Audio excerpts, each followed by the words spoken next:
business. When we talk about the commitment to new models and more importantly, commitment to the infrastructure to support that, what's the plan? We're starting to see different kinds of hybrids that customers are excited about. E-revs, which go about 100 miles all electric, but then you can take a 700-mile trip once in a while. Those look really promising for a three-row crossover like Explorer. We're going very low end, super affordable EVs for urban duty cycles and for commercial. We're not going to invest in a lot of the very expensive crossovers from pure EV. We think that's going to be a hybrid business. What does the supply chain look like specifically for the EV and hybrid business right now? We've moved out our cycle plans. We focused on affordable and commercial. We're fortunate we moved 3 or 4 years ago, and we could tilt to hybrid and a specific kind of EV. And the supply chain has been able to move with us so far. Don't miss the close live every weekday. It's the world's second largest economy with a growing influence in global affairs. Bloomberg The China Show brings you the unmatched expertise you need to keep track of breaking news, in-depth market analysis, and the most influential newsmakers in and around China. We need to do more to engage the market more. No risk on. I think we caught a little sweet spot. Massive savings rate. It's already a different game. Bloomberg The China Show. Weekdays around the world, right here on Bloomberg. Context changes everything. Bringing you up-to-the-minute energy news whenever and wherever it happens. I'm Jemana Versace in Vienna, and this is Bloomberg. From the world of politics to the world of business, Joe Matthew and Kaylee Lines deliver news, insight, and analysis live 2 times a day, every trading day. Balance of Power at 1 and 5 Eastern, only on Bloomberg. All right, okay, ready? David, what initially sparked your interest in this topic of longevity? 15 years ago, I turned 60, and I began to wonder how much longer I'm likely to live and what I could do to extend my life. On longevity, I talked with the leading experts in science and medicine to educate people about how they might be able to change their conduct so that they can live a happier and healthier life. I'm David Rubenstein. Join me on a 4-part journey as I explore the great quest for longevity. Only on Bloomberg.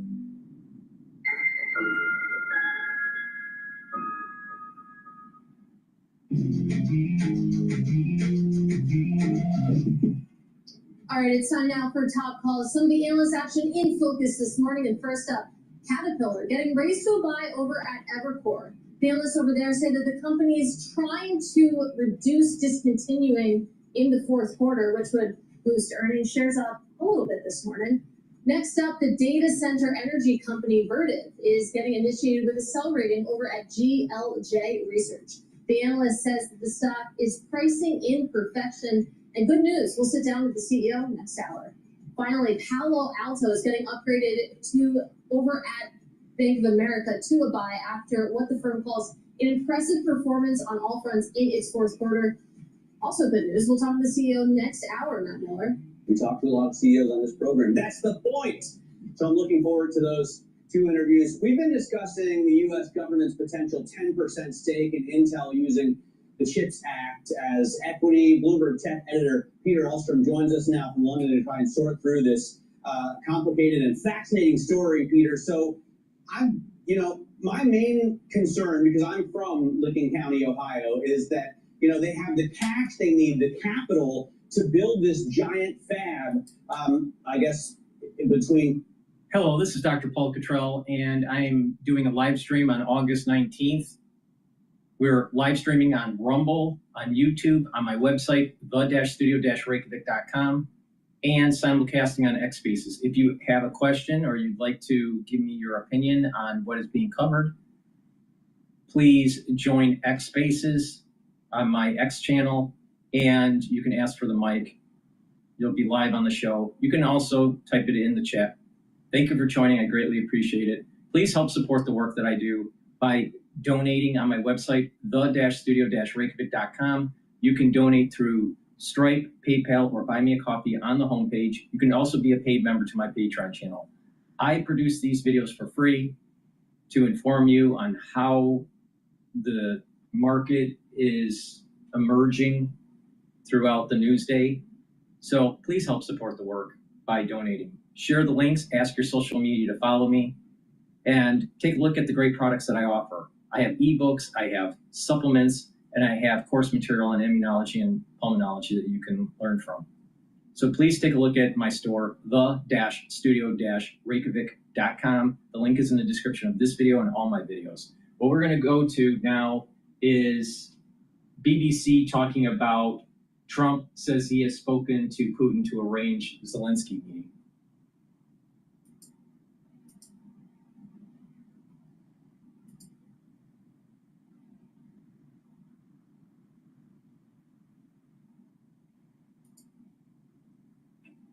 Working for me 24/7. But the truth is, I've got The US President Donald Trump says that he has spoken with Vladimir Putin about the next steps in his efforts to end the war in Ukraine, and he's hoping to arrange a meeting between the Russian and Ukrainian presidents. Well, the Kremlin has now confirmed a 40-minute phone call between Trump and Putin, during which both leaders discussed the possibility of continuing direct talks between Russia and Ukraine. So far, no date or location has been set for a potential meeting between Presidents Putin and Zelensky, but French President Emmanuel Macron has suggested the talks take place in Switzerland with the involvement of European leaders. Well, all this follows talks at the White House on Monday between President Trump, President Zelensky, and key European leaders. Those talks included discussions on future security guarantees for Ukraine, with possible US involvement if a peace deal is reached. President Zelensky said that he's ready to meet President Putin, but stressed that Ukraine must have protections in place once the war ends. While posting on social media, here's what President Trump said about security guarantees for Ukraine. Guarantees will be provided by the various European countries with a coordination from the USA. At the conclusion of the meetings, President Trump said that he called President Putin and began the arrangements for a meeting at a location to be determined between President Putin and President Zelensky. After that meeting takes place, we'll have a trilateral, which would be the two presidents plus myself. So we'll have analysis from our correspondents around the world. But first, this report from Arunade Mukherjee in Washington. Together and navigating a complex path to peace in what was a day of extraordinary diplomacy at the White House. All smiles amidst an air of positivity. A marked change from President Zelensky's last visit 6 months ago, which ended in a heated exchange. Thank you so much, Mr. President. If I can, first of all, thank you for your attention and thank you very much for your efforts. Personal efforts to stop killings and stop this war. Thank you. Loads of thanks and some light humor over the Ukrainian leader's suit this time, given how he had chosen that over the usual fatigues after being criticized last time. President Zelensky, you look fabulous in that suit. I said the same. Yeah, you look good. I said the same thing. Yeah. I said to the one that attacked you last time. I remember. Yeah, I apologize to you. You look wonderful. As the European leaders joined in, President Zelensky hailed the talks to be the best conversation yet with Donald Trump. Europe and the UK will be key to any NATO-style agreement that they would all rally to defend Ukraine in the future. Conversations largely centered on what security guarantees Ukraine would be given and the level of US's involvement. There's going to be a lot of help. It's going to be good. They are first line of defense because they're there. They're Europe. But we're going to help them out also. We'll be involved. But later on, in a post on Truth Social, Mr. Trump's offer for help was explained as, quote, coordination from the US, making the exact same nature of help from the US still unclear. What shall we do when the war is over? Protection after the end of the war. It is very important that the United States of America sending the signal that they will be among those countries who will help and who will coordinate, and that they'll be participating in the security guarantees for Ukraine, which is a huge step forward. President Trump says he is now working to arrange a bilateral meeting between the two countries at war and then a possible trilateral meeting after that with him present. Speaking to the BBC after the talks, UK Prime Minister Sir Keir Starmer said he was pleased with the outcomes of yesterday's meetings. So a real breakthrough on security guarantees. This is something that's been needed for a long time, very important for security back in the United Kingdom, as well as across wider Europe. And then secondly, moving on with the bilateral meeting and then trilateral meeting between the presidents, and the second one including President Trump. That is in order to try to get to an outcome of peace that is lasting and that is just. As President Trump tries to project himself as the leader who is trying to get peace deals done around the world, That remained the crux of the conversations all through yesterday, with European leaders complimenting his efforts in trying to resolve the conflict.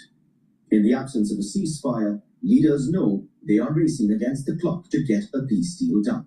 Until that happens, the military onslaught on the ground is expected to continue. Arunodaya Mukherjee, BBC News, Washington. Well, just hours after those peace talks wrapped up in Washington, Russia launched a series of overnight attacks on cities across Ukraine. Over 270 drones and 10 missiles. That's according to Ukraine's air forces. It's a reminder of the reality for millions of people there living through an active war. Ukraine's foreign minister says that the overnight attacks show it's critical to end the killing and ensure security guarantees. Our correspondent Katie Watson has more from Kyiv. 270 drones launched. Hey, I heard you're concerned. I'm a huge fan. Hey, what is your #1 tip for saving money? Easy. Pay off your credit card debt as soon as possible. And 270 drones launched into Ukraine overnight, as well as missiles. Now, most of those were intercepted, but still, we're talking 16 different locations that were hit.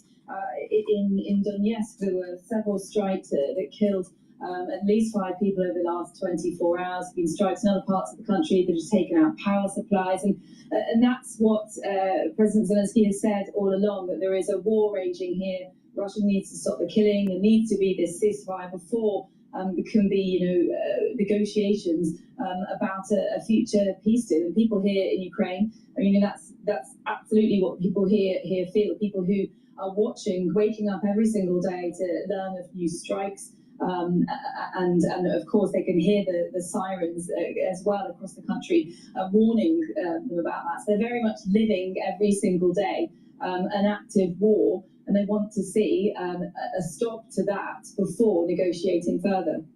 Katie Watson there in Kyiv. Well, our Ukraine correspondent James Waterhouse, who's at the moment in Brussels, well, he says that Donald Trump seems committed to a permanent deal rather than a temporary ceasefire. He doesn't see the point in it if it's going to be flimsy, if it's going to be broken. He wants a lasting agreement. Europe has, I think, played 2 characters here. It has nodded along saying, okay, we agree with your vision, because it has to, but it's also reiterated its preference for there to be a ceasefire. Not least because that equates, despite these peace endeavours, despite this direction of travel seemingly towards a one-on-one meeting between Volodymyr Zelensky and Vladimir Putin, which the Kremlin has yet to confirm, I think with the war still being hot, if you like, going into that, there are question marks over how constructive it could be. How could Volodymyr Zelensky sit opposite the architect of a 12-year campaign of aggression and 3.5-year full-scale war and try and thrash out a common ground when cities continue to be terrorised, as you've seen in the case of last night, by hundreds more drones. So that's difficult to imagine. Nevertheless, it is this type of format where difficult discussions take place, where you have 2 adversaries in the same room. It is that kind of format where some kind of blueprint for peace, and a lasting one, is thrashed out. But there are so many gaps in detail in terms of what American security guarantees could mean. Does it mean boots on the ground? Does it mean ammunition, intelligence, or all of the above? And to what extent Europe can provide a meaningful security guarantee with their own military capabilities. There are big questions, and it's all about how the Kremlin reacts to what Europe hopes will be a shared proposal with the United States. James Waterhouse there. So we're getting a lot of reaction from the countries that took part in Monday's White House meeting. The Finnish Prime Minister, for example, is saying that the meeting between Trump and Zelensky was a very important step. And in about an hour or so, the British Prime Minister, Sir Keir Starmer, will chair a virtual meeting along with the President of France, Emmanuel Macron, of the Coalition of the Willing, to brief leaders on the outcomes of those Washington talks and also to discuss next steps. The coalition, which includes the UK, France and Germany, is a group of nations that have pledged to help safeguard peace in Ukraine once it is achieved. So let's cross over to Westminster. Our political correspondent Joe Pike joins us live now. So Joe, what more do we know about this virtual meeting that Sir Keir Starmer is co-hosting with Emmanuel Macron? Well, Kasia, it's due to start in about an hour's time, although Keir Starmer's only landed back in the UK in the last half hour or so. So he's quickly moving on to the next political commitment of his pretty busy day. I think this is pretty clearly a download debriefing session between various European and Commonwealth leaders. Not everybody in the coalition of the willing was, of course, at the White House yesterday. So I'm sure Keir Starmer, as the chair of today's meeting, even though he's the co-chair of the coalition alongside Emmanuel Macron, will be putting his view across as to the next steps. The big unknown here, firstly, does seem to be, as James Waterhouse touched on, what US involvement in security guarantees will actually be, even though Donald Trump has committed to them. And on that point, we're expecting UK officials to arrive in the States today to start detailed talks about the US's role. So I'm sure that will be fed into today's meeting. A lot of other challenges, and the big unknown, I suppose, aside from the details of security guarantees, Kasia, is what Vladimir Putin does next. My understanding from talking to UK government sources in the last few hours seems to be that European nations have decided to, for now, go all in on Donald Trump's peace process, be seen as supportive as possible. That's certainly what we heard in the White House yesterday. And I suppose the strategy seems to be, if it goes wrong or falls apart, well, Donald Trump is not able to blame any European nation or Kyiv either.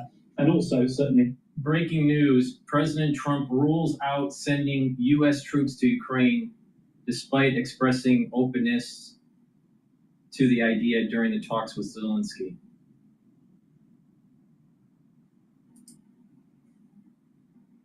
The government sources hoping that Volodymyr Zelensky is now in a better negotiating position after yesterday's meeting, both because of those security guarantees, but also because Donald Trump didn't ask him, on camera at least, to talk about territory and land.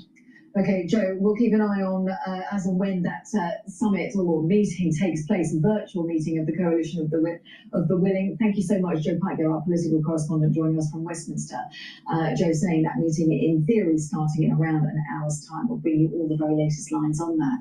Now, Michael Gallagher is a German member of the European Parliament and the current chair of its Committee on Foreign Affairs.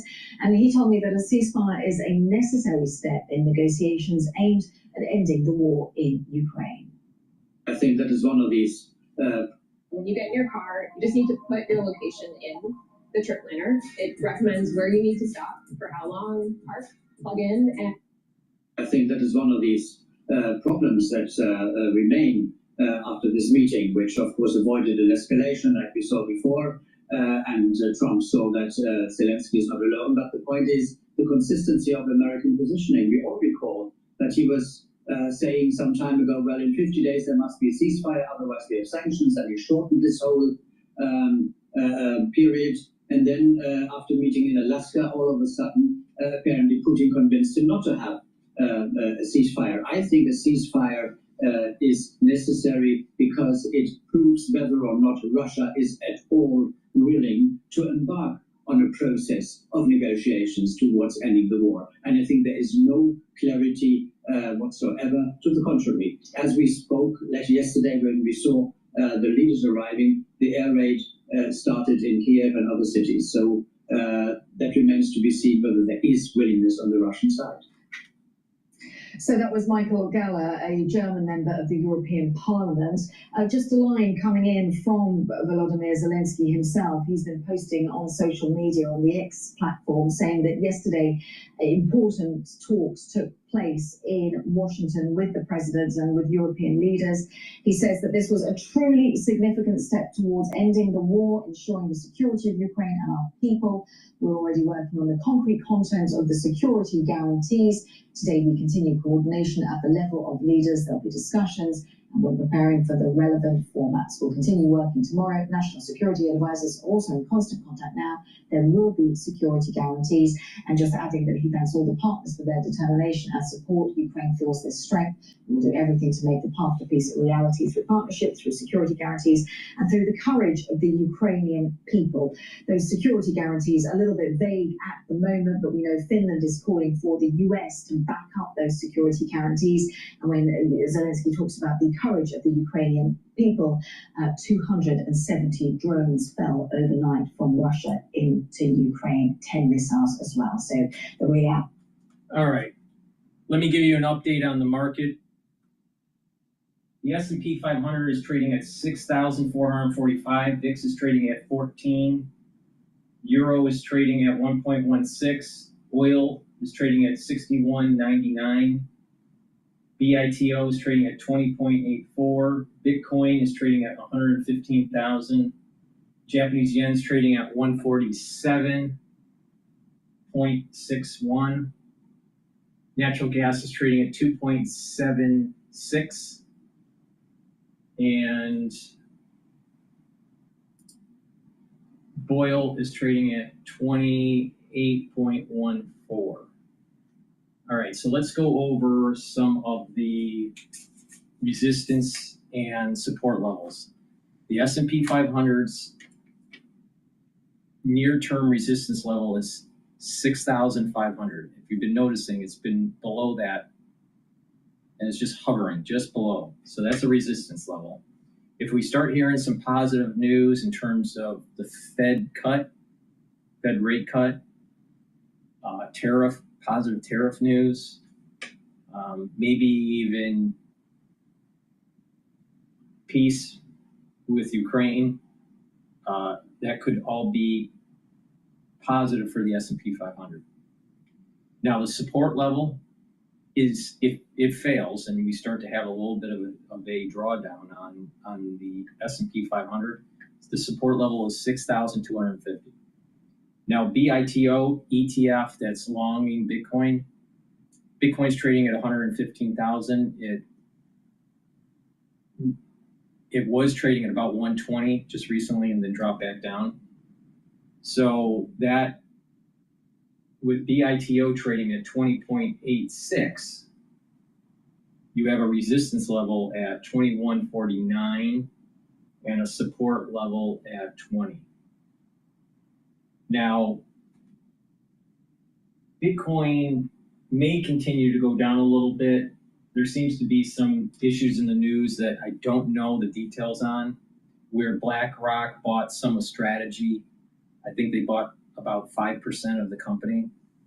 And there's some discussion about, will they fork a coin off of Bitcoin and all this stuff. So I think people are going to be shorting Strategy, for at least in the near term, which is a company that's heavily investing into Bitcoin. So there may be some,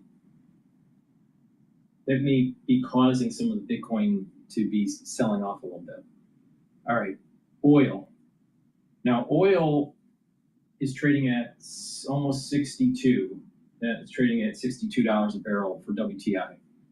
I think what's happening is you have more supply on the market from OPEC Plus. You have industrial demand is slightly, maybe a little less than expected, or just hovering. There's not a big industrial demand. And you also have the issue in Ukraine. Now, I think what Trump did was he talked to the Saudis and asked MBS to suppress the price of Brent. That way, Russia can't sell on the black market to China and to India as much oil for a profitable price. For example, if Brent is trading at $70 a barrel and Russia is being sanctioned, but you have countries with ghost ships getting the oil from Russia, Russia could be selling at, let's say, $60 a barrel. But if Brent is trading at 65, then Russia's going to have to sell the oil at a lower cost. So it's less money for the war effort. So I think that that's a big part of the problem. I noticed that when the summit was taking place on Friday, it looked like the oil wanted to go up a little bit. And also during the meetings at the White House yesterday, oil wanted to go up a little bit. Now the current trading range now is $60 for the low end for WTI, and the upper bound is 65. So you have a resistance at 65 and a support level at 60. But this is heavily involving event risk, especially with Russia. Now, if we get bad economic data, oil will probably start trying to break that $60 support level and start trading at about 59, 58. Now, natural gas is trading at 2.759. Now, about 3-4 weeks ago, it was trading above 3, around 3.2, 3.3. There was a trading range that I was looking at that was around 3.1 or 3.2 as a low end, all the way up to 3.8. Now that trading range is looking like around 2.7 to maybe 3. So we have a resistance level at 3 for natural gas, and we have a support level at about 2.5. Now, many energy analysts are saying that the 2.7, 2.6 for natural gas is probably the bottom, and then it's going to slowly start to creep up in Q4 back to about the 2.3, 2, or not 2.3, 3.2 or maybe 3.3, 3.4 range for millions of British thermal units. So natural gas is probably a time to actually accumulate shares for the upcycle in Q4.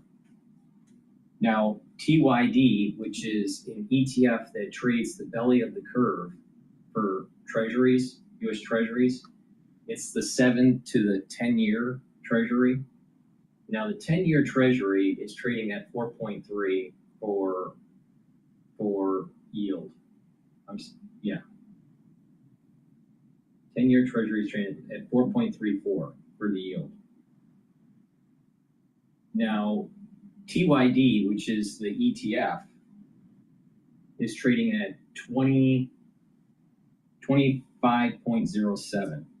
So we have a support level at 25.02, and we have a resistance level for TYD at 25.87. Now, how TYD works is that if yields go down, bond prices go up, TYD ETF would go up. So it's directly correlated to the price of the bond.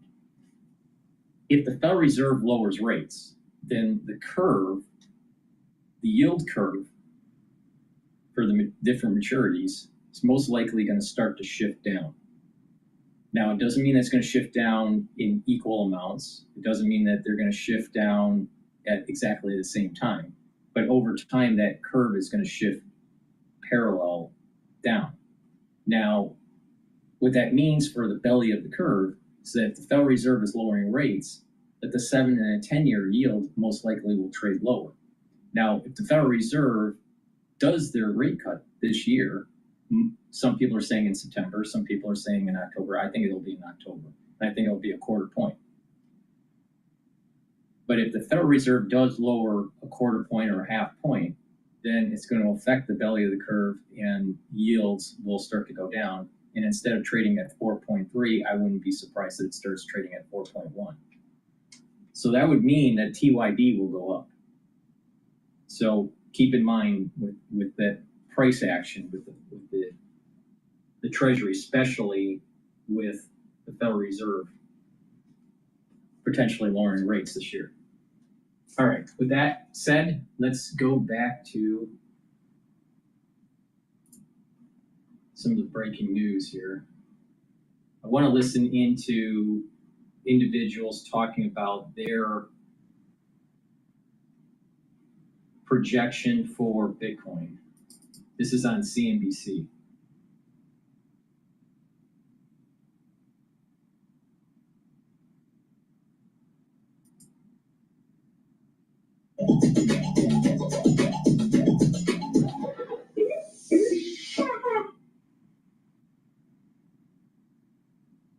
time, crypto investors and policymakers gathering in Jackson Hole this week for the second annual Wyoming Blockchain Symposium. It's hosted by Salt and Creighton. And joining us right now, first on CNBC, Anthony Scaramucci, founder and managing partner of Skybridge Capital.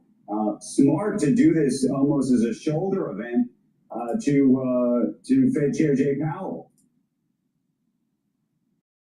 That was the plan. That was the plan, Andrew. And interestingly enough, under the Biden administration, no Fed officials accepted the invitation last year. But under the Trump administration, we've got 3 or 4 of them, including Fed Governor Waller, coming. So we're very excited about that. We've got a gathering of about 500 people, lots of C-suite people here. So we're hoping to make this an annual event. You just mentioned one of the names that may be a potential Fed chair. Before we get into the crypto side of things, do you have a take on the next Fed chair? We just had Scott Besson on. He said he's going to be conducting interviews post-Labor Day with a group that may be as many as 11 right now, but sounds like some of the guests that are at your event may be on that list. Well, I think there might be 1 or 2, but I'm really, to me, I obviously outside of that decision-making authority, and listen, I mean, President Trump picked Jerome Powell 8 years ago. I think the chairman did generally a very good job. It's an imperfect process, of course. Not saying that mistakes weren't made, but he's done a generally good job, and I expect the president to pick another good Fed chair when the time comes.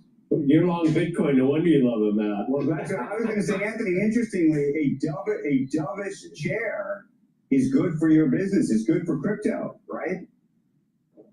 Well, listen, I want the mama bear chair. I don't necessarily think a dovish chair is good, because if you get an overheating in inflation, you're going to disrupt all of the ways that we consume. We're going to disrupt the housing market, which you guys were just talking about.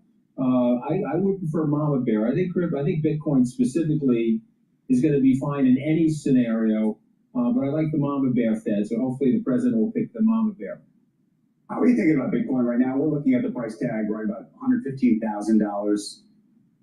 We've had conversations probably when Bitcoin was at $15,000. Right now, in your mind, what's the window? What's the base case, and how high can it go from here? I mean, listen, there's been pain and euphoria in the Bitcoin markets over the last 5 years. I think what's happening now is lots of consolidation and institutional adoption. So if you went to a conference like this 3 years ago, it was mostly retail investors and CEOs working in the layer 1 blockchain space. Today, it's lots more institutional investors. So that's finally starting to happen. If you look at the numbers on something like the BlackRock ETF, the IBIT ETF, you can see now, Andrew, there's lots of institutions coming in. So what's interesting is that some of the whales have been selling. So I know I've seen your interviews with Michael Novogratz and the 80,000 Bitcoins that sold last month. And so there's a consolidation story happening. There's a change of ownership story happening. But I think we're going higher just because you just look at the math. There's just way more demand than issued supply of Bitcoin or existing overall supply in the marketplace. So we still maintain our price target between 180 and 200,000 by year end, and I think that's a cautious price target. By the way, I think there are people that are way above us those levels, but I just think it's a function of. I've been watching it very carefully, and what it does is it seems like it'll go up 10,000 and then drop back down, and then go up 10 more thousand, and drop down a little bit, and then go up. So it's like a seesaw, right? But moving upward. So it's not monotonic. There's an undulation, but it is moving upward. So if you add in those undulations, and we're talking about, we're mid-August now. So every 3 weeks, maybe every 3 or 4 weeks, there's a new level, but then it comes back down, and then there'll be another level. You count that out, and you're talking about maybe 160, not 180 or 200. I'd be surprised if Bitcoin goes to 200 by the year end. I'd be very surprised at that. Now, My target for the S&P 500 is 6,800 to 7,000. Bitcoin seems to be correlated to the S&P 500 and is highly correlated to the Mag 7. So if the Mag 7 continues to go up, yes, Bitcoin will continue to go up. But if they start to falter and let's say CapEx for different companies, especially in the realm of AI, starts to slow down in their investment, then that's going to be a bellwether for the Mag 7s to actually start to sell off, right? So if Bitcoin is correlated to the Mag 7, there's no way it's going to go to 200 by year end. I mean, think about that. To go to 200 by year end, it has to go up like $85,000 like coin. That's not going to happen. I don't think that's going to happen. Now, I could be wrong. I mean, but I just, plus this issue with strategy and BlackRock and, you know, and then you add in the correlation between the Mag 7.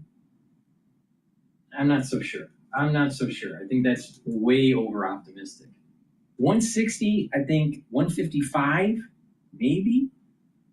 I think, but it could stay at 130 by year end.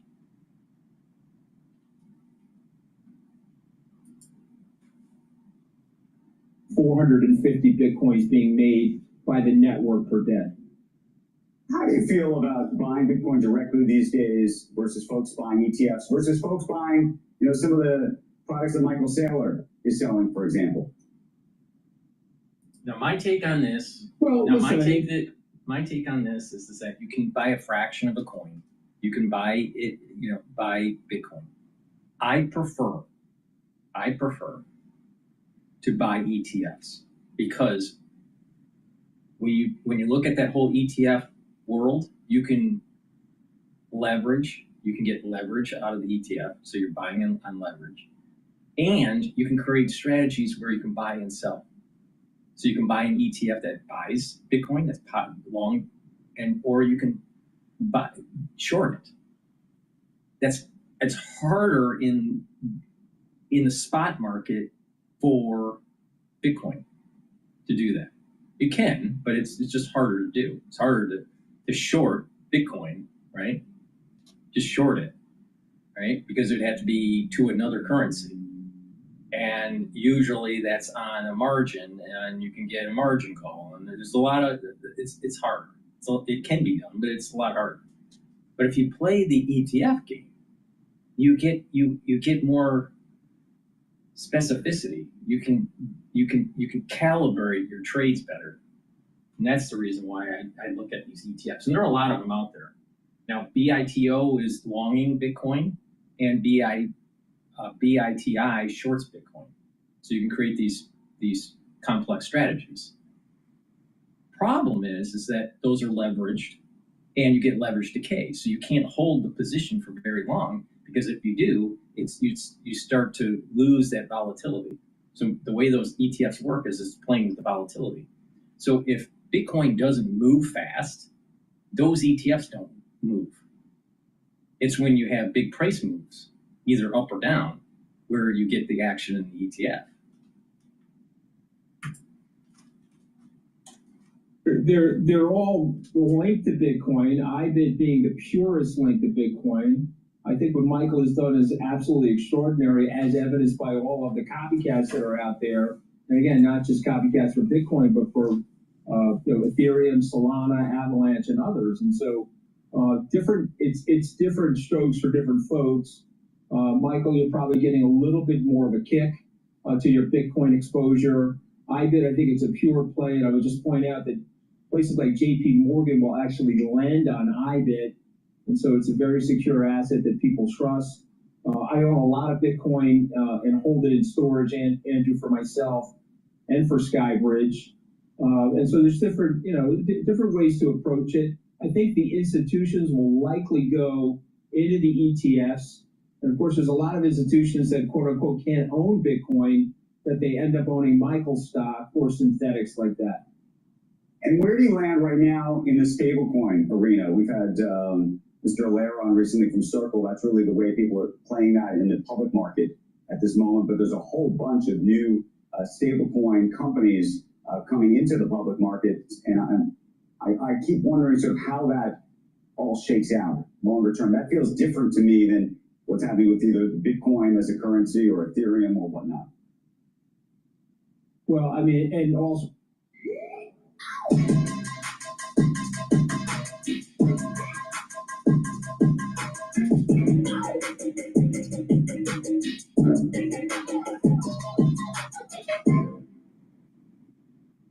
know what's interesting? What is interesting with well, that? I mean, and also the state What's of interesting Wyoming. with that commercial? It was a crypto commercial, right? But you had that deep bass and that hip hop kind of sound. See, it's almost like it tries to. It's not refined like, let's say, classical music, right? Jazz or something like that. It's more that hip hop, deep bass, trying to get you to like step in line and just just follow. There's a reason why if you watch like soldiers marching, right? And there's a cadence. This is a similar cadence to this hip hop bass sound. So if crypto is playing this kind of music, it's almost trying to create an emotional response where you should be a follower. All right. They use that music on purpose for crypto, for sure. Is announcing this morning their own stable coin, so you can add that to the mix as well. Congratulations to the state. I just think that that's generally good. I share Secretary Desson's view of this, that's generally good for the U.S. dollar. It means more treasuries, more short-term treasuries, demand for those securities. But I also think it's going to bring a wave of technological innovation. We, at our last conference in Bermuda, we did a drop of stable coins into people's phones where they could spend, I guess it was $100 at the different tourist shops on Front Street in Bermuda. And it worked beautifully. And I think you're going to get to the point where we're transacting using stable coins. It may bypass some of the credit card fees and some of the other ancillary third-party confirmation fees that we've charged historically in the marketplace. So I generally think it's very good. I think those companies will consolidate. And I think one of the discussions here at the Wyoming Blockchain Symposium is going to be about a central bank digital currency. And I stand with President Trump on that. I don't think we need that. I think it could be, from a libertarian perspective, too intrusive from a privacy matter. And I think the private companies are doing a great job in this area. And so I'd like to just stay in the private company realm as it relates to dollar-based stablecoins. So he was talking about he was talking about IBIT. I don't trade IBIT, but IBIT is a long for Bitcoin. All right, it doesn't have an inverse ETF, so you can't do a complex hedging strategy. In addition, it doesn't pay a dividend. Some of these complex hedging strategies, other ETFs, do pay dividends. All right, so they don't pay a dividend yield, and you can only long it. All right, now you could have the ability in your trading account to short IBIT directly, but that you can get a margin call on that. So it's not necessarily the greatest way to play it. In this context, on the stable coins, is if everybody's playing in this, how much margin is there really, right? And therefore, in the stable coin arena. Well, remember, they're not allowed, because if you look at the last legislation, there's no yield on the stable coins, Andrew. So if you're converting dollars into a stable coin, there's going to be a spread there for those guys naturally. I don't think the competition is going to impact that unless we switch up that yield mechanism. Let me ask you a different question, and maybe it's a political question, but it's a business question. You obviously had your couple of minutes. I never talk politics, Andrew. That's I'm not. You never talk politics. Not in politics anymore. But go ahead. I can take a political question. He tweets it. He podcasts it. He does all of that. I'm just curious if you just weigh in on the sort of larger industrial policy question in terms of the way the country is moving. We're talking about Intel. We were talking about NVIDIA earlier and the AMD deal, and whether you look at all of this and you think of it as a very positive, affirmative approach, the way the country should be dealing with these things, or you look at them as shakedowns for corporate leaders. Which one is it these days for you? I think it's really important. I think it's really important for the United States to build its economic clustering and to use tariffs as a means to force these companies that have been playing labor arbitrage and regulatory arbitrage to have higher margins for the last 35 years. I was born and raised in Detroit. I know a lot about manufacturing. I spent a lot of time in automotive. All right. Automotive was hurt radically by the shipping of its economic cluster because of NAFTA. And it first happened with moving it to Windsor, Canada. And then the next hit was moving operations to Mexico. And then the hit after that, after 2000, was favored status for China. So to have a economic, vibrant country, we have to bring back manufacturing. Now let's see what this hedge fund clown that has a law degree has to say. Developing such a good relationship with Joe Kernan, I almost don't want to answer the question, but I am going to answer the question. We don't love everything. We don't love everything, but we certainly didn't vote for Kamala, or at least speaking for myself. Let him answer the question. All right. Well, I'm going to answer the question. I appreciate surgical tariffs where we need to protect our private companies against government-sponsored companies overseas that are dumping into our markets. So I'm all about that. I don't like the massive macro tariffs. I think they're long-term damaging. I think the companies have exhausted their ability to absorb the prices of those tariffs. No, he's wrong. He's wrong. He's wrong. Obviously, he's never engineered anything in his life. It's obvious. He probably can't fix his own toilet. He probably can't put up his own drywall in his house. He probably can't even paint his kitchen. All right? This is the problem with people that are trying to make decisions for the rest of the country. Economic clustering adds to the GDP. Economic clustering leads to skills in all categories for all ages, including the older worker and the younger worker.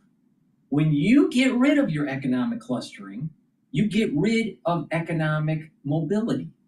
When you get rid of your economic clustering, you get rid of the tax base in the cities.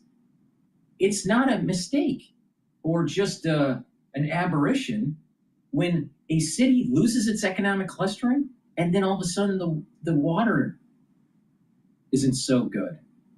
The quality of the water or the quality of the city services.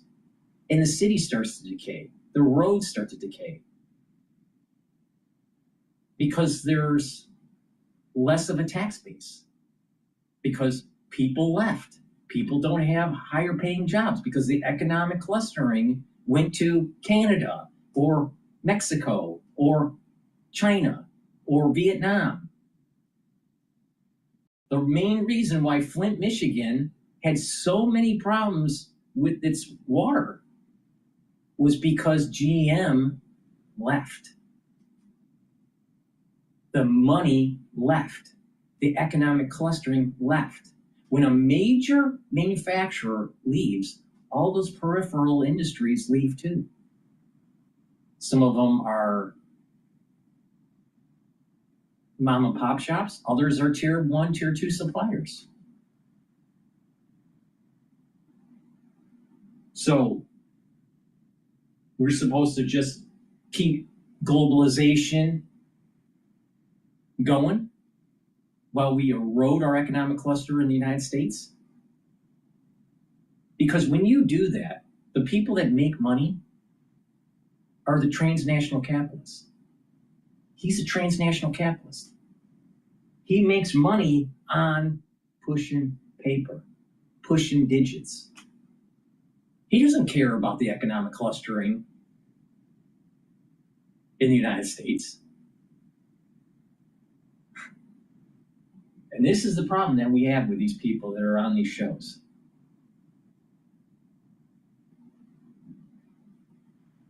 They're not engineers, never have been, never will be.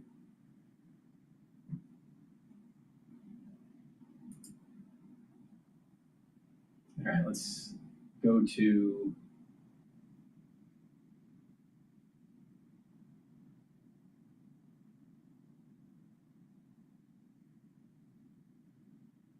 let's listen to the U.S. Commerce Secretary, Howard Lutnick.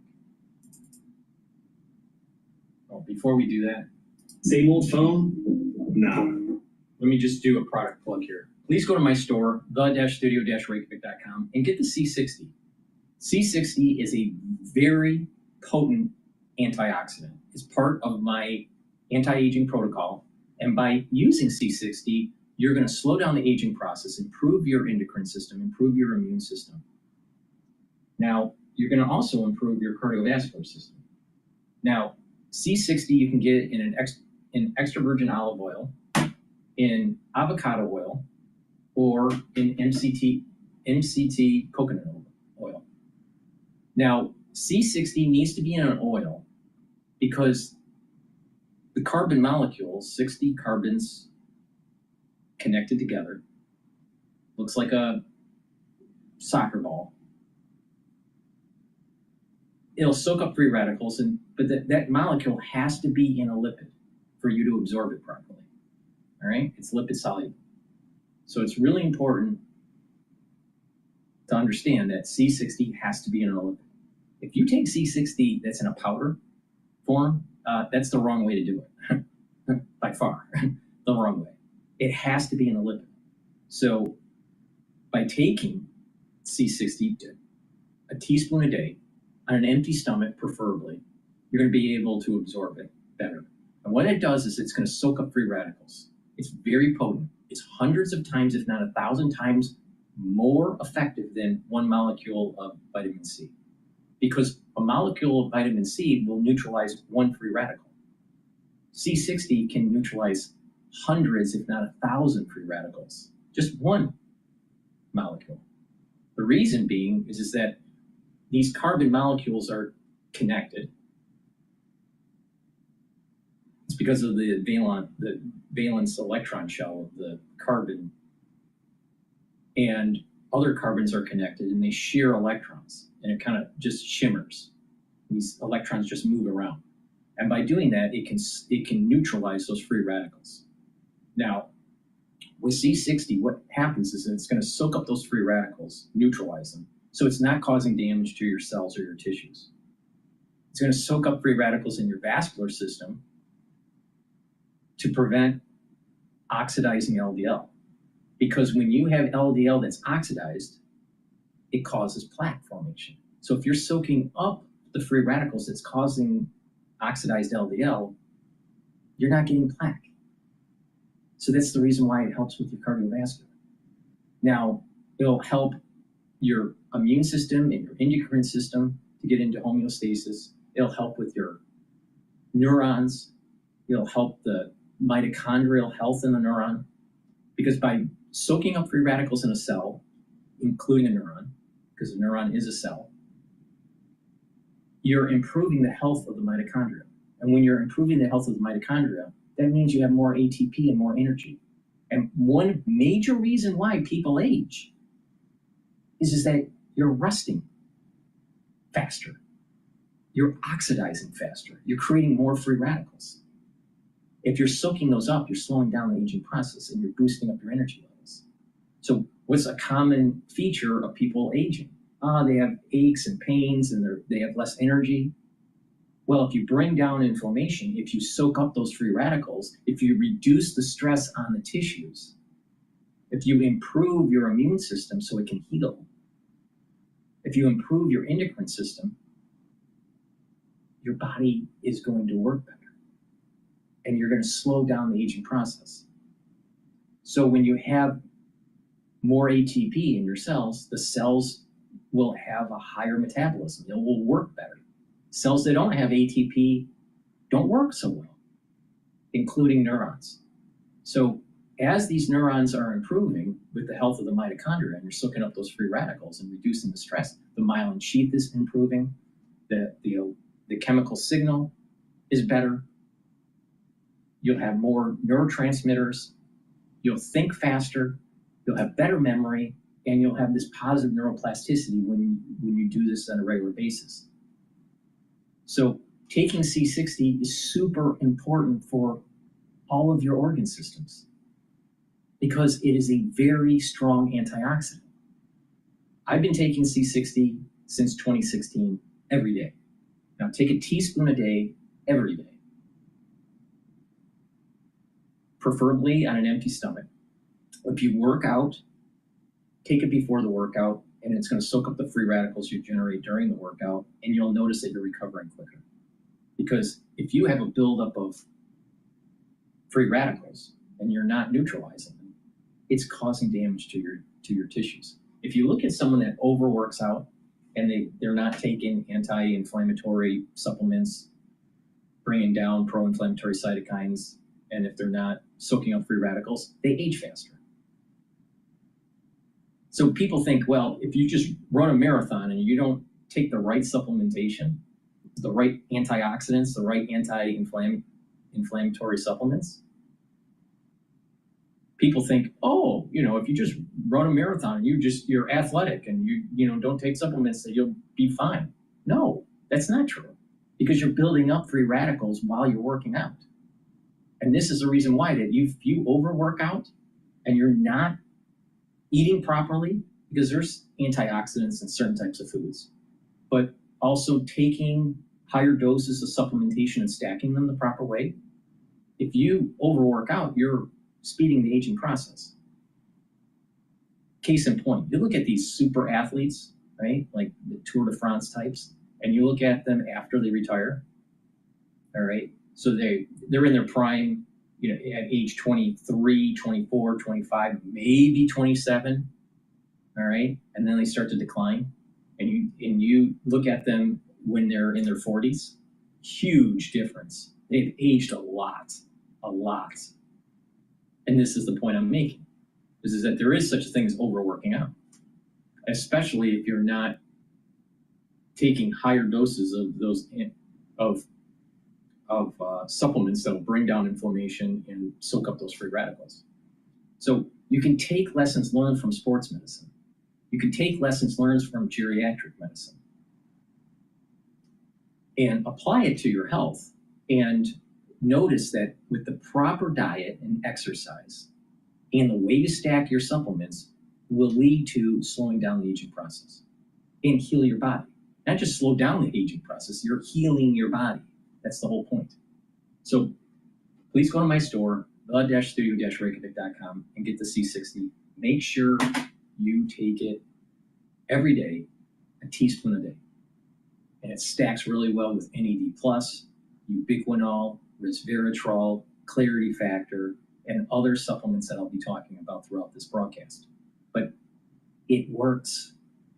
And you'll notice that for certain people, other things in your body that just that have been problematic for you, sometimes goes away.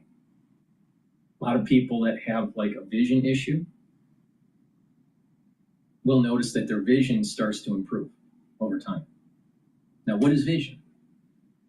It's really the nervous system, all right? I mean, there's some mechanical aspects to the eye and all this, but the the retina and the signaling, that's the nervous system. So please go to my store, the-studio-reykjavik.com, use discount 5 and you get $5 off any order. If you spend $100 or more, you get a free gift until supplies last.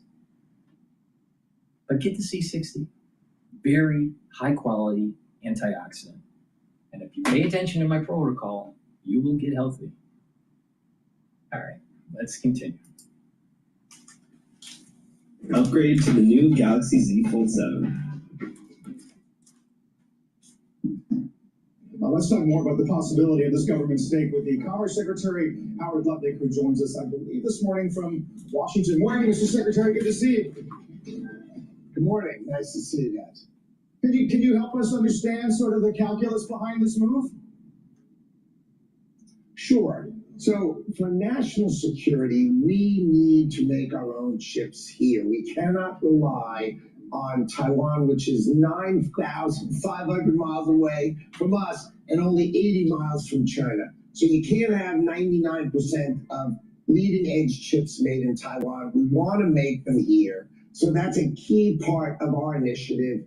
That's part of the deal we did with Japan. That's part of the deal we did with Korea, to have the infrastructure and economic capacity to build those chips in America.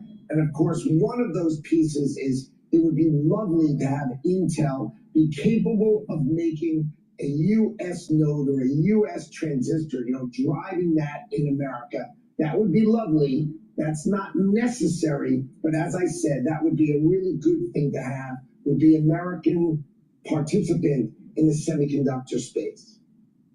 So, Mr. Secretary, how do you view then the CHIPS Act funds that have yet to be committed but have been promised, and the idea that that might be then converted to an equity stake? Is that how we should view it, that ultimately that's what you're talking to Intel about right now?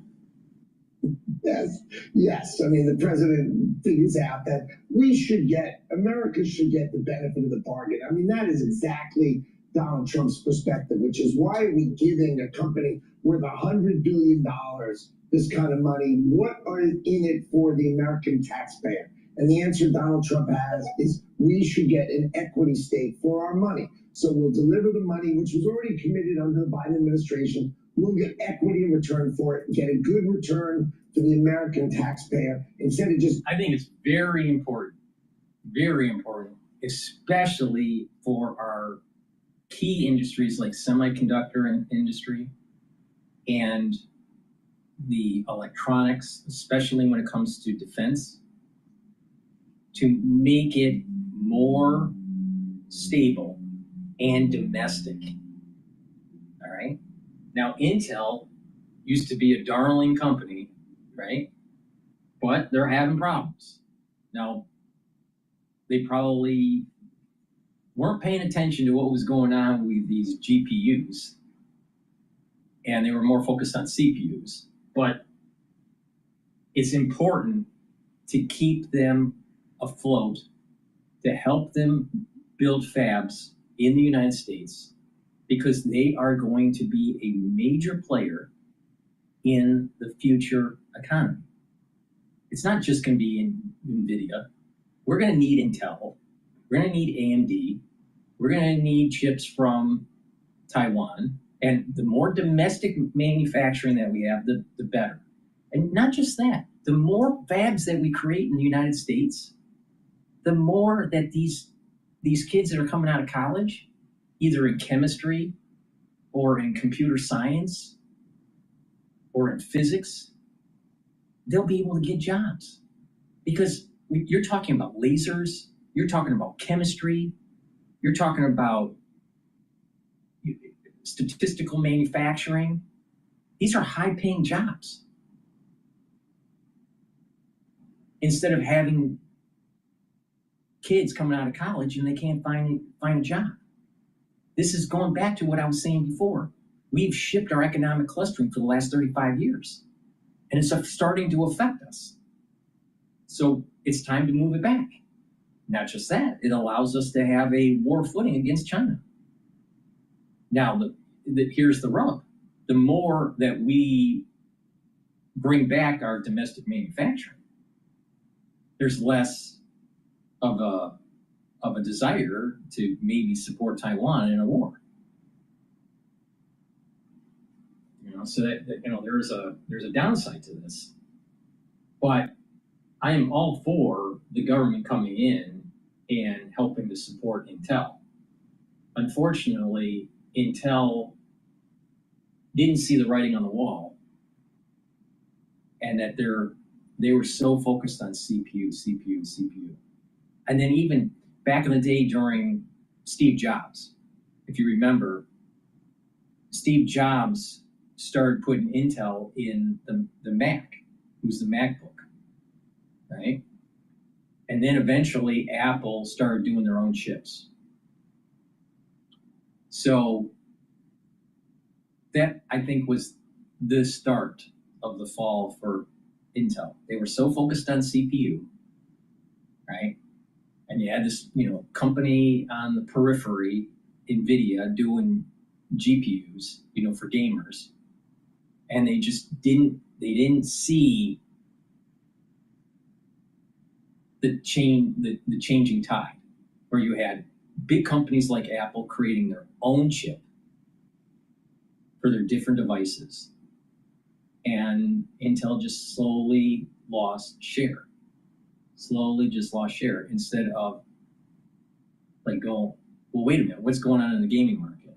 How do we, you know, try to get into it? I mean, Intel had all the infrastructure to be NVIDIA. They had it all. They just didn't have the vision. But having a robust semiconductor industry in the United States is super important. It started here. Texas Instruments, it started here, right? But it went overseas. So bring it back. And there's going to be a lot of kids coming out of college that are like in physics and in chemistry and in computer science and in robotics and in artificial intelligence. It will give them a means to start their career. It'll give them a means to start learning the trade, right? You get out of college or even high school and you start learning something, whatever it is, and you go and move up the ladder.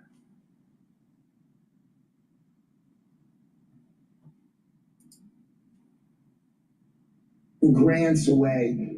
Donald Trump views we should get benefits for the economics that we put out.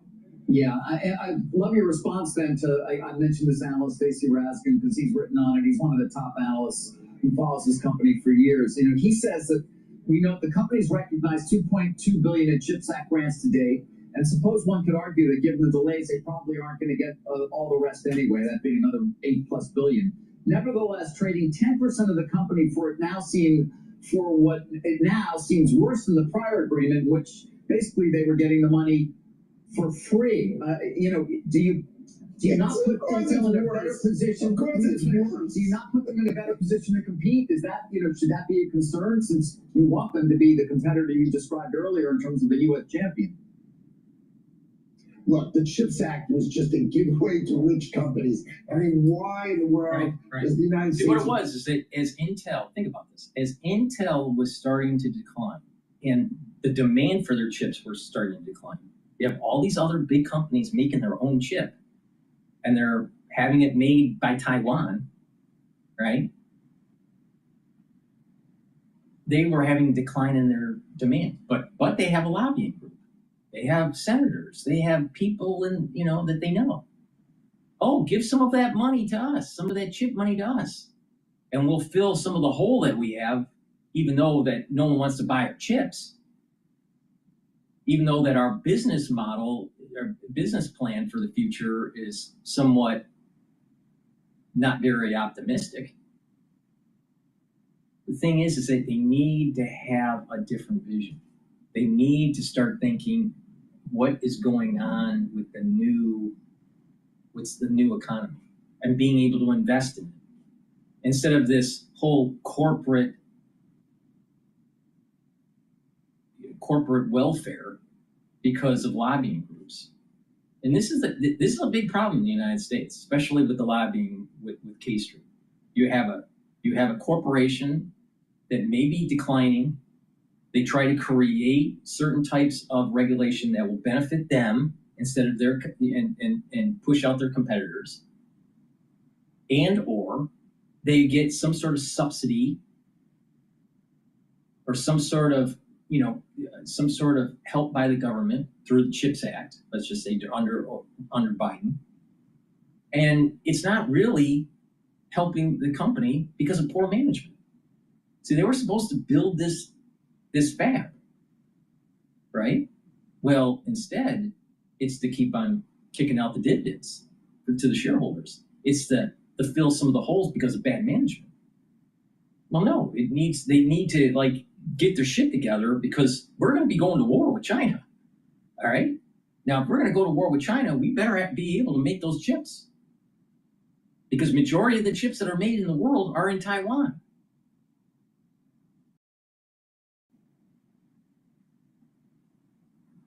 Intel dropped the ball.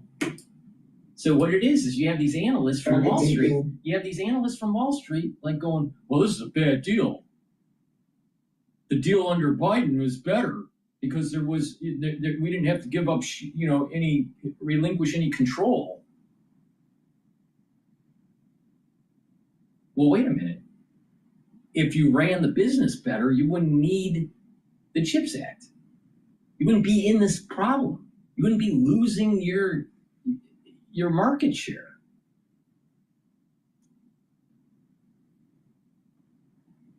So it's Wall Street again trying to push back on bringing back the economic clustering.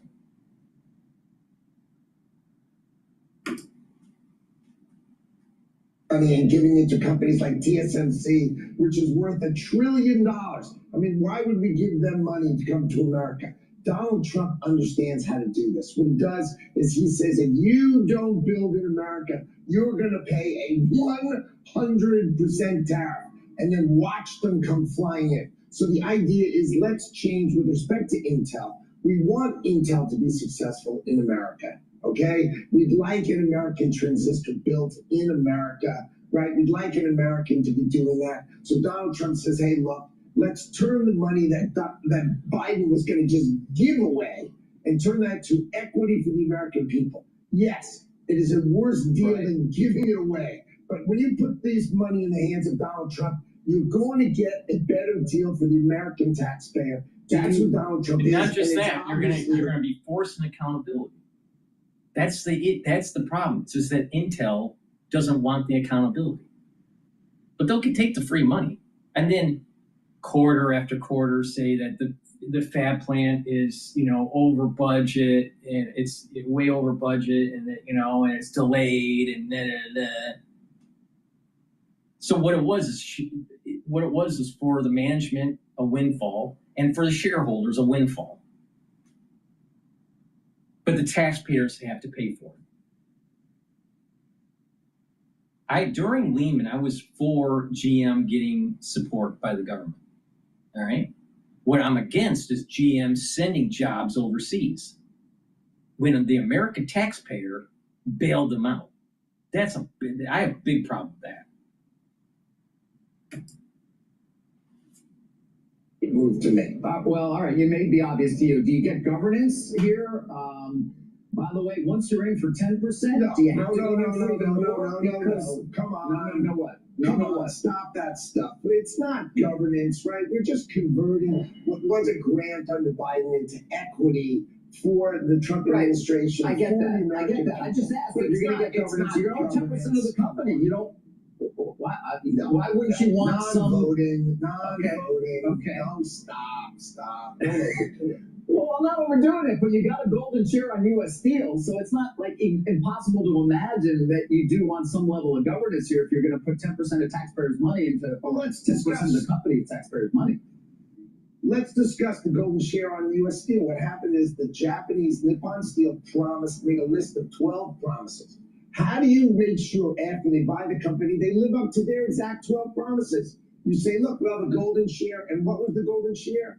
12 promises. live up to what you said, you can buy the company. You don't live up to what you said, the government's going to make you live up to what you've said. This is Donald Trump's way of thinking, which is make people do what they say, make them live up to what they say, and make sure you get the benefit of the bargain for the American tax. I'm sure you've read the journal Pushback already, the op-ed page. Once the government acquires a stake in Intel, politicians will have an incentive to keep pouring on subsidies so they wouldn't have to admit a mistake. This is corporate statism, and it rarely does end well. Well, we were giving away the money. I mean, imagine this. Look, the Biden administration literally was giving Intel for free and giving TSMC money for free. And all these companies just giving them money for free. And Donald Trump turns that into saying, hey, we want equity for the money. If we're going to give you the money, we want a piece of the action for the American taxpayer. How could that not be smarter, better, and more important for the American taxpayer than just free money for $100 billion, $1 trillion companies? Makes no sense. Exactly. Fixing I'm totally in agreement with Ludnick on this. 100%. This is the way to do it. But you have these transnational capitalists that want to have the labor arbitrage, want to have the regulation arbitrage, and if they start to have problems, they want the American taxpayer to bail them out. But they don't want to come back. They'll find loopholes, tax reasons, whatever, to not bring the manufacturing back. And then they always use the trope, Americans don't have the skills to do it. Bullshit. Americans do have the skills. There's 100% we have the skills to do it. Semiconductor industry started here and it's coming back. So don't believe this crap that it can only be made in China. Apple, about 2 years ago, Tim Cook was being interviewed on a business channel. He was at a conference and he was asked, why don't you make products in the United States? And he basically said that the United States doesn't have skilled workers to do it. Really? Is that really the issue? Or is it because to sell a $1,000 phone, it only really costs you less than $100? That's a pretty big markup.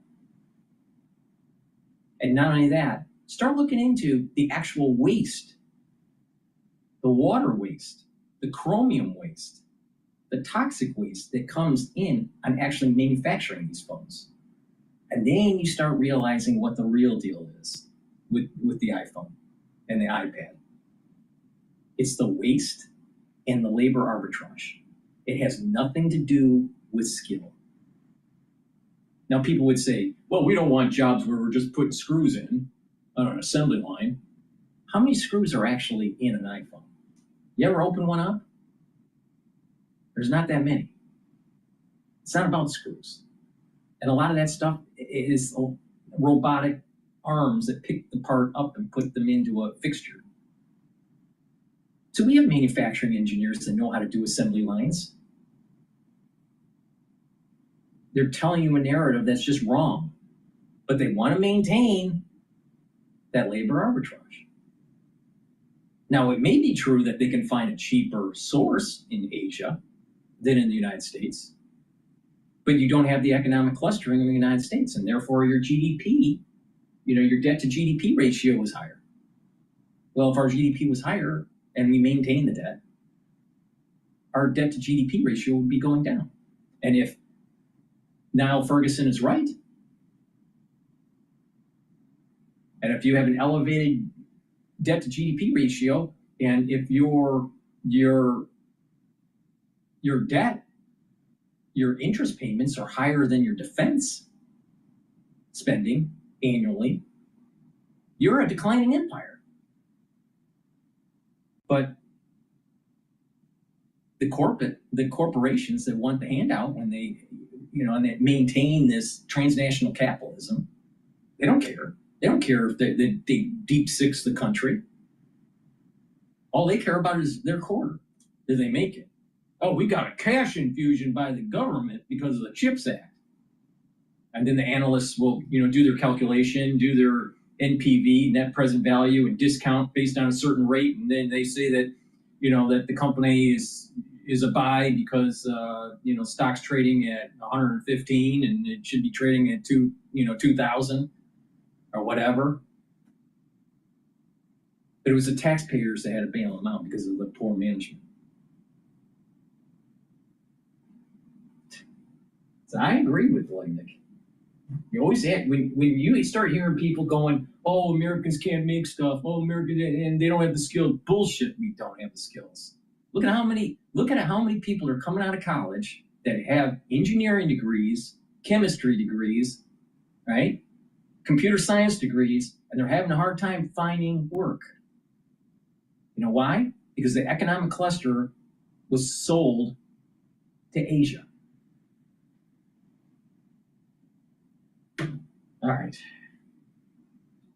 Now, what is interesting, I'm going to play two different videos here. Fox News about Zelensky and the Russian summit, and CNN. So let's play CNN first because they're spinning it in a sense where this is going to fail. Now, my take, I've been watching a lot of this. My take from CNN and MSNBC. Now I think it's just called MS News or whatever. I think they're rebranding it. But MSNBC and CNN, they want Trump to fail. They're looking for something where Trump fails with these negotiations. All right, so let's see what CNN has to say here. Before we do that, please go to my store, the-studio-reykjavik.com. It's very important to follow the protocol that I have. It's something that I have been doing for a long time to slow down the aging process and to get healthy. All right? It's a holistic approach, and it's a great way to get healthy so you're not dependent on pharmacopoeia. All right? The first part of this is a good foundation, and then you build off of that foundation. Now, what's the foundation? The foundation is a multivitamin and a probiotic. Why? Because multivitamins are super important for enzymatic activity, and a probiotic helps with your gut health. And health for your body starts at the gut. All right? So, complete multivitamin is in stock. It's very high quality. It's easy to digest. And it has the vitamins and minerals that you need as cofactors for enzymatic activity, so your cells will perform the way they're supposed to. And you build off of this. That's why I call it the foundation. So go to my store and get the multivitamin. It's called the complete multivitamin. And get the probiotics. I have two types of probiotics. I have a powdered version and a VeggieCap version. I have the powdered version in stock right now. Now, with probiotics, you take it. It's going to improve your absorption of nutrients. It's going to help with the mucosal lining in your gut. You're going to improve your gut biome. It's going to improve your immune system. It's going to improve your metabolism. It'll even improve your sleep pattern. Because if you have the proper gut biome, you actually produce melatonin. And guess what? That will help you sleep.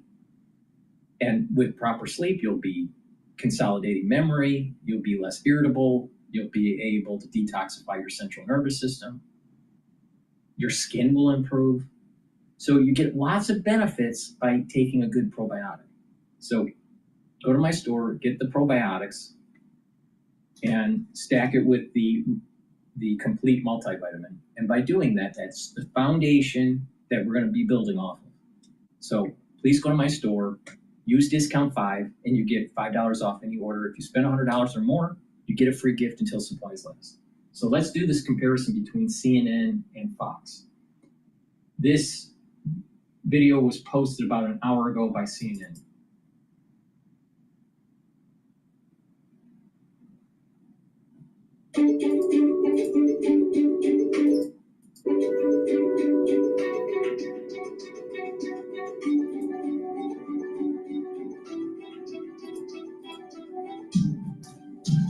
New Russian strikes on Ukraine, the largest aerial assault since July, and just a few minutes ago, Moscow refused to commit to a meeting between Vladimir Putin and Ukrainian President Volodymyr Zelensky, though it's stopping short of ruling out any further talks. Now, the meeting was supposed to be one of the major takeaways, if not the major takeaway from the historic White House summit yesterday.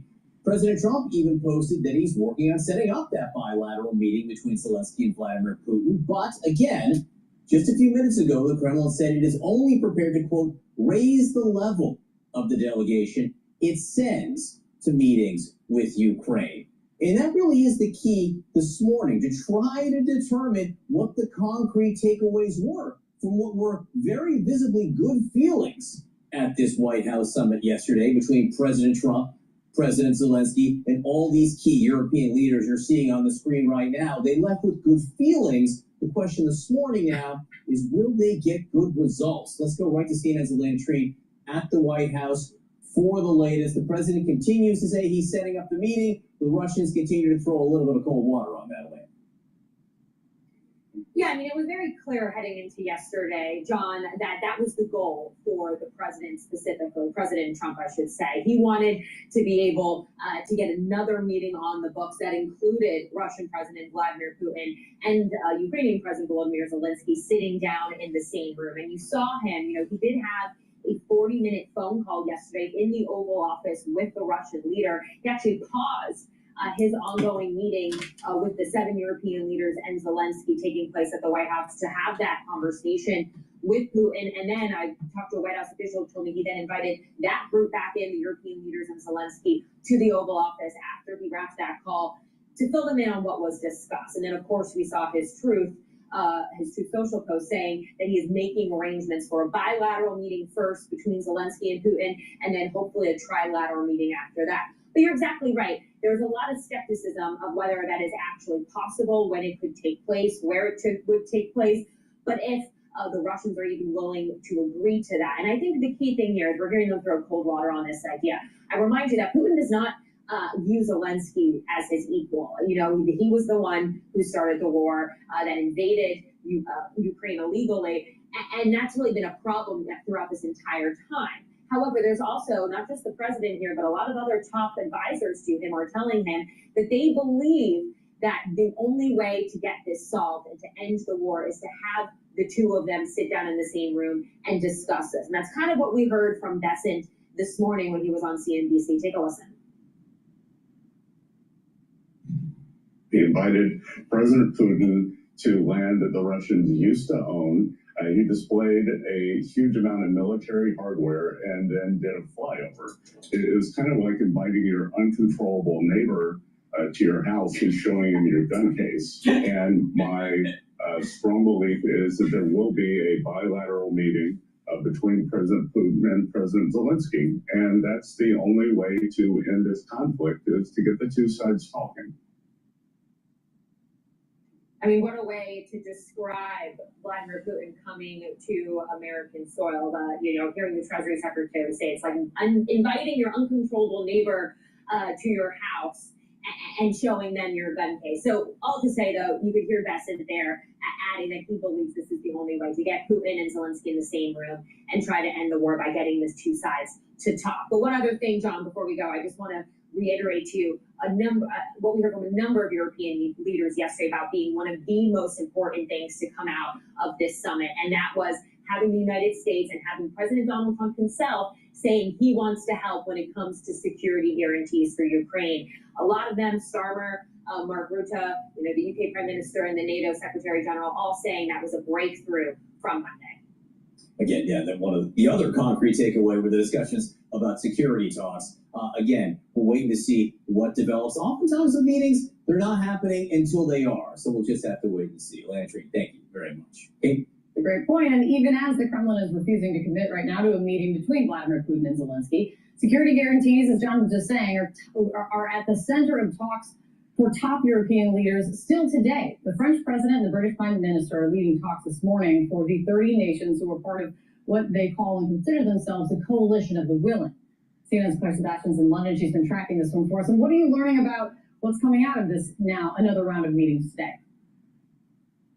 Well, look, I think what's clear, Kate, is there is a very long road ahead to determine exactly how to deter future Russian aggression. There were a lot of positive noises coming out of the White House meeting yesterday. It is not nothing at all that the U.S. is now openly embracing the idea of being somehow involved in these security guarantees, although we don't know exactly how. As of yet, this is what the European leaders have been pushing for all along. So listen to the British Prime Minister Keir Starmer talking about this in a video he posted today. Breakthrough when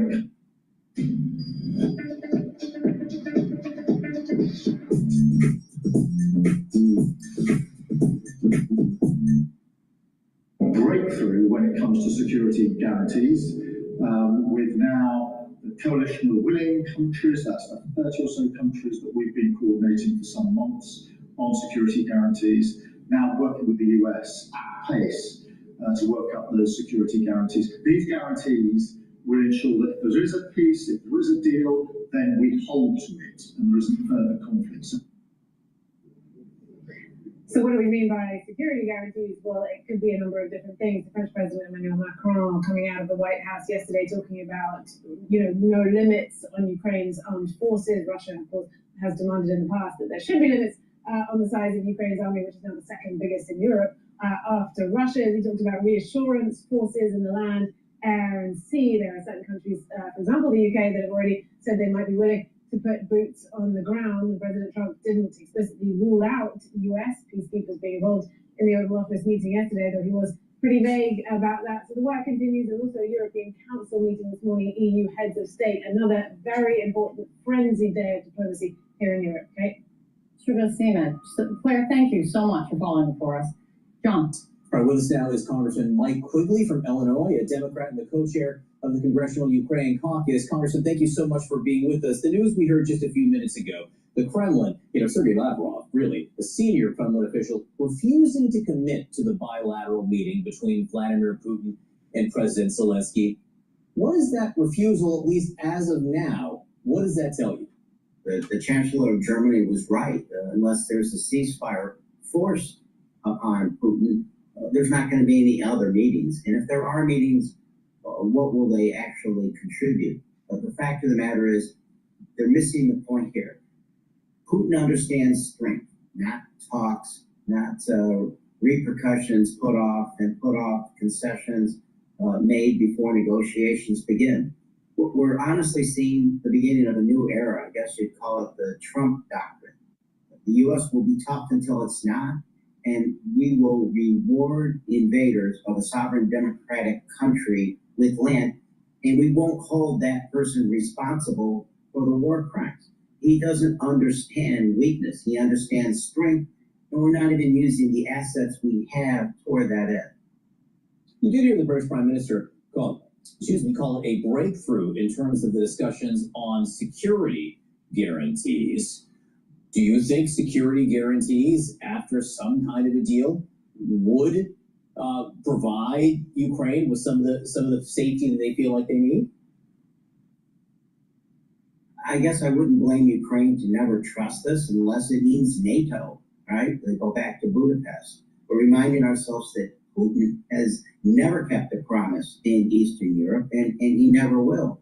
To them, I guess I understand the Ukrainians to believe that here we are going to reward Putin for his land acquisitions, and we'll probably see Putin rebuild his army, rebuild his economy, wait another year or two, and then go and finish the job. If anything, Ukraine has earned the right to be in NATO. They have fought on the front lines of democracy. All the reasons we fought the Second World War and formed the United Nations, we're now saying, gee, I hope he shows up, and gee, maybe we can get these concessions, and maybe we can get guarantees. I was on your program at the start of the war. We were asked, what would constitute victory for Ukraine? It had to do with rebuilding Ukraine, getting their territory back, holding Putin accountable, and security guarantees, meaning NATO. Maybe we get one out of those four, but no one can call that a victory. It's really appeasement. We want peace, not the worst kind of appeasement. How much U.S. involvement would you support in some of these security guarantees? We have to use our assets. The first thing we have to do is seize the frozen Russian assets that are in Europe, 300 billion, 5 to 8 roughly in the United States, and use that to help Ukraine defend itself. And we have to put the sanctions in place, which, by the way, Republicans and Democrats solidly agree on. It's rare that we see that happen. If you want something like guarantees and you want a uniformity there, it has to come with strength. If you know, here I am, the liberal Democrat from Chicago, but you know, the lessons from 1939 are coming back. The voices of 39 are coming back, weak and strong. Chamberlain coming back saying, you know, some sort of land swap, some sort of appeasement gives us peace in our time. That's not what Hitler understood. It's not what Putin understands. I truly want peace. But if you go at it begging and pleading a brutal murderer, it's not going to work. Congressman Mike Quigley from Illinois, we appreciate your time this morning. Thank you very much. All right, let's go to Fox and see what they're paying $14.99 a month for a streaming app, President Trump and making $9.99 a month for a music app, towards and $12.99 for a business app. Ukrainian President Zelensky and European leaders in the Oval Office yesterday. Look at that picture. President Trump also confirming a meeting between Russian President Putin and Zelensky is in the works. Let me just pause really quick just to do a quick advertising here. Please go to my store. Help support the work that I do. I give you my opinion on what's going on in the news. I also tell you how to trade the market. Like, for example, the S&P 500 is hovering at the 6,430 mark. There's a resistance level at 6,500. There's a support level at 6,250. And basically, the market's not going to move until we start seeing the Fed rate cut or some positive movements on tariffs. Please go to my store, the-studio-reykjavik.com, and get vitamin C with magnesium. This will help with your skin, your immune system, and your brain function. Olive leaf extract helps with your immune system and your cardiovascular system. It brings down inflammation and helps with your lipid profile. And magnesium and zinc helps with your immune system and your brain function. It's super important to take magnesium, protect those neurons, help with your brain function, and be cognizant of your environment, making sure that you are paying attention to your friends, your family, the people that you associate with at work. You're going to start noticing individuals in their 40s and later getting early onset of dementia. Now, there's a multitude of reasons for this. Some of it is because of the environmental exposure. Some of it is due to overuse of these electrical devices around us that's causing us to go into a less active brainwave, and other issues with the crisis from 2020 and the aftermath from it. But there are going to be different people for different reasons that are going to get early onset of dementia. Now, if you don't do the proper diet and exercise, clean your environment, take the proper supplementation to bring down inflammation and to help with brain function, you are increasing your chances of early onset of dementia. Now, it's starting to happen already. If you look at people around you, look at how they're talking versus the way they used to talk. Are they thinking slower? Are they moving? If their motor coordination is worse off? What about their gait issues? The way they get up from a chair and start walking? Are they starting to shake with their hands? These are all signs of neurological degeneration. And it's starting in their 40s. This is not just a geriatric issue anymore. So you better start paying attention. So please go to my store, the-studio-reykjavik.com. Take supplements that help with protecting neurons and improving brain function. Magnesium and zinc, olive leaf extract, and vitamin C is a great stack. Helps with the immune system, helps with brain function, even helps with the skin. So please go to my store, the-studio-reykjavik.com, and get the great supplements I offer. Use discount 5, you get $5 off any order. If you spend $100 or more, you will get a free gift until supplies last. He meets them together. And joining us now on the phone with more details, the President of the United States, the 45th and 47th President Donald J. Trump. Mr. President, thanks so much for joining Fox and Friends this morning. Good morning. That's quite a crew. That's quite a crew. Now remember, we're trying to compare what Fox is saying and what CNN was saying. Now, what did CNN basically say? CNN was saying Putin really doesn't want to talk to Zelensky, and that this is going to be a failure for Trump. So I haven't seen this video, so let's play it. This is what played this morning. Well, Mr. President, the whole world was watching yesterday as you got leaders from the European Union, NATO as well, from all over the world. How did you get them to Washington, to the Oval Office so fast? Well, I think really they have respect for our country again. A year ago, they wouldn't have come. They wouldn't have even thought about it. Now, we've become the hottest country anywhere in the world. Everybody wants to be here. When I made the call, they came. And they said there's really never been anything like it. You'd have one president or one prime minister, but there's never been, such a group. And these really represent the European nations, these people. And they're very good people, and they want to end the war, that horrible war with Ukraine and Russia. It's a horrible war. It was such a sense of unity, and we all enjoyed watching it because America is on top, and it was on your turf, on your terms. I know yesterday you talked about arranging a meeting to take place in 2 weeks between Putin and Zelensky. Is there an update there, and do you plan to attend? No, I thought I'd do first let them meet. They haven't been exactly best friends. They haven't gotten along very well. And I called President Putin yesterday, and I do have a good relationship, but it only matters if we get things done. Otherwise, I don't care about the relationship. I do have a good relationship with him, but I want to get things done. I've solved 7 wars. We ended 7 wars. I thought this would be one of the easier ones, and this has turned out to be the toughest one. India, Pakistan, these were big ones, and also all big ones, and some going for 31, 32 years, one for 35 years. The Congo, think of that, the Congo and Rwanda for 35 years. I got that one done.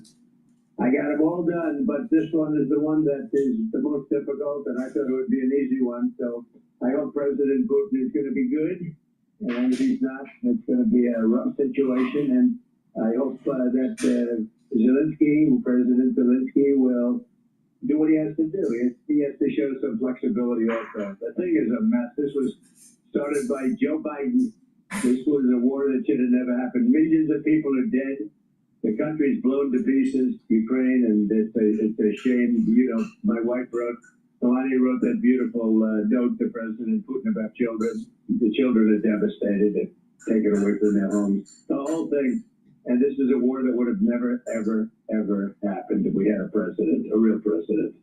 So, Mr. President, it's been barely a week since you announced that first meeting in Alaska. It's just been days since that meeting, and then you had the meeting yesterday.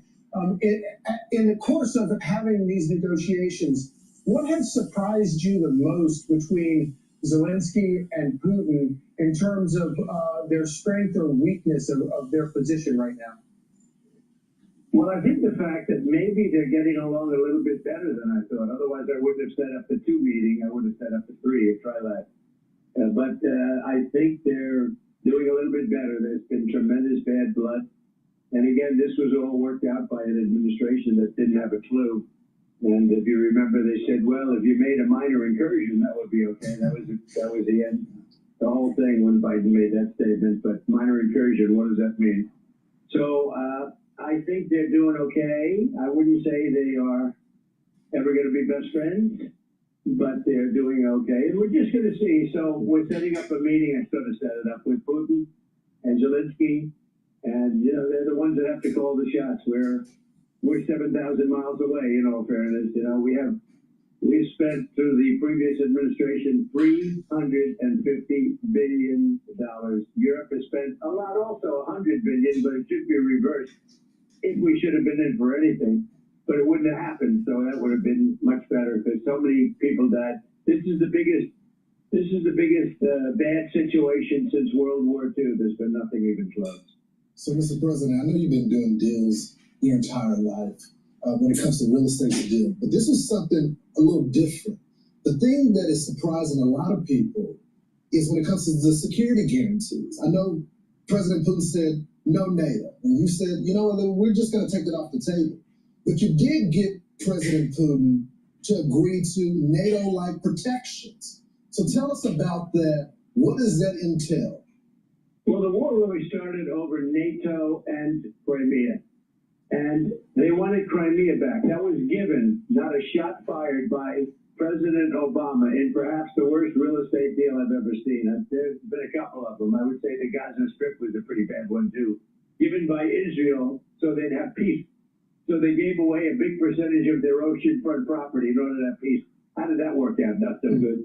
And Crimea is the apple of Ukraine. I mean, it's so beautiful. And Obama gave it away. Nobody ever mentions that. If I ever did that, the fake news would be, they would be writing about me day and night for years. He gave it away. He demanded that they let it go. And Russia came in and took it, just took it like candy from a baby. And it was really Obama's, not really, I mean, that was pure and simple. Obama's fault. What a terrible thing he did to that country. And so they lost their heart. They lost the heart and soul of the Ukraine 14 years ago, whatever it might be. And it was so unnecessary to do that. And that's when it really began, when Obama gave it away. And then you had a lot of other events, but you have, tremendous hostility. The people of Ukraine were mortified when that took place. That really began a lot of hatred when they gave it. And they didn't have to. Not a shot was fired. They just took over the most valuable piece and the biggest piece in the sense of, and surrounded on four sides by ocean, just a little passage to get you back onto the mainland. The most beautiful piece of property you've ever seen. As a real estate developer, I look at it, I said, why the heck did he do that to them? And so there's great hostility, and maybe rightfully so. But one thing was NATO. They went in and they said, we want you, we want to get Crimea back. This was at the beginning. Now, Putin, in all fairness to him, he made a good deal. He got it from Obama. But they said, we want it back. And that was not exactly well received because it was like 12 years before. That's where Russia has its submarine base. And, that's been there long before Putin. They've been there for a long time. But long before Putin. And the other thing they said is, we want to be a member of NATO. Well, both of those things are impossible. Because, again, long before Putin, it was a no-no by Russia or the Soviet Union or anything you want to call it. Sort of a similar thing as it gets larger, but very similar. But it was always a no-no. You could not. Russia said, we don't want the so-called opponent or the enemy, let's use that term, we don't want them on our border. And they were right. They were okay. And yet they went in and they asked, with the United States, they said, put us into NATO, and everybody knew you just can't do that. They would never have agreed to it. This is before Putin. This is long before Putin. It was just a no-no. It was something that was never going to happen. So they asked for it, and they shouldn't have asked for it because it was, very insulting. Now, they could have asked for many other things. But the other thing they wanted to do is getting Crimea back, and that was given. They had built, they were expanding everything and spending a lot of money. All because Barack Hussein Obama gave it away in one of the dumbest real estate deals I've ever seen. But Mr. President, you got the Article 5 protections, though, for Ukraine. So they're not going to be a part of NATO, but you still got the same protection. So they're not going to be a part of NATO, but we've got the European nations, and they'll front-load it, and they'll have some of them, France and Germany, a couple of them, UK, they want to have, boots on the ground. Not in.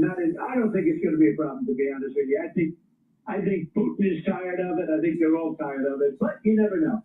We're going to find out about President Putin in the next couple of weeks. That I can tell you. And we're going to see where it all goes.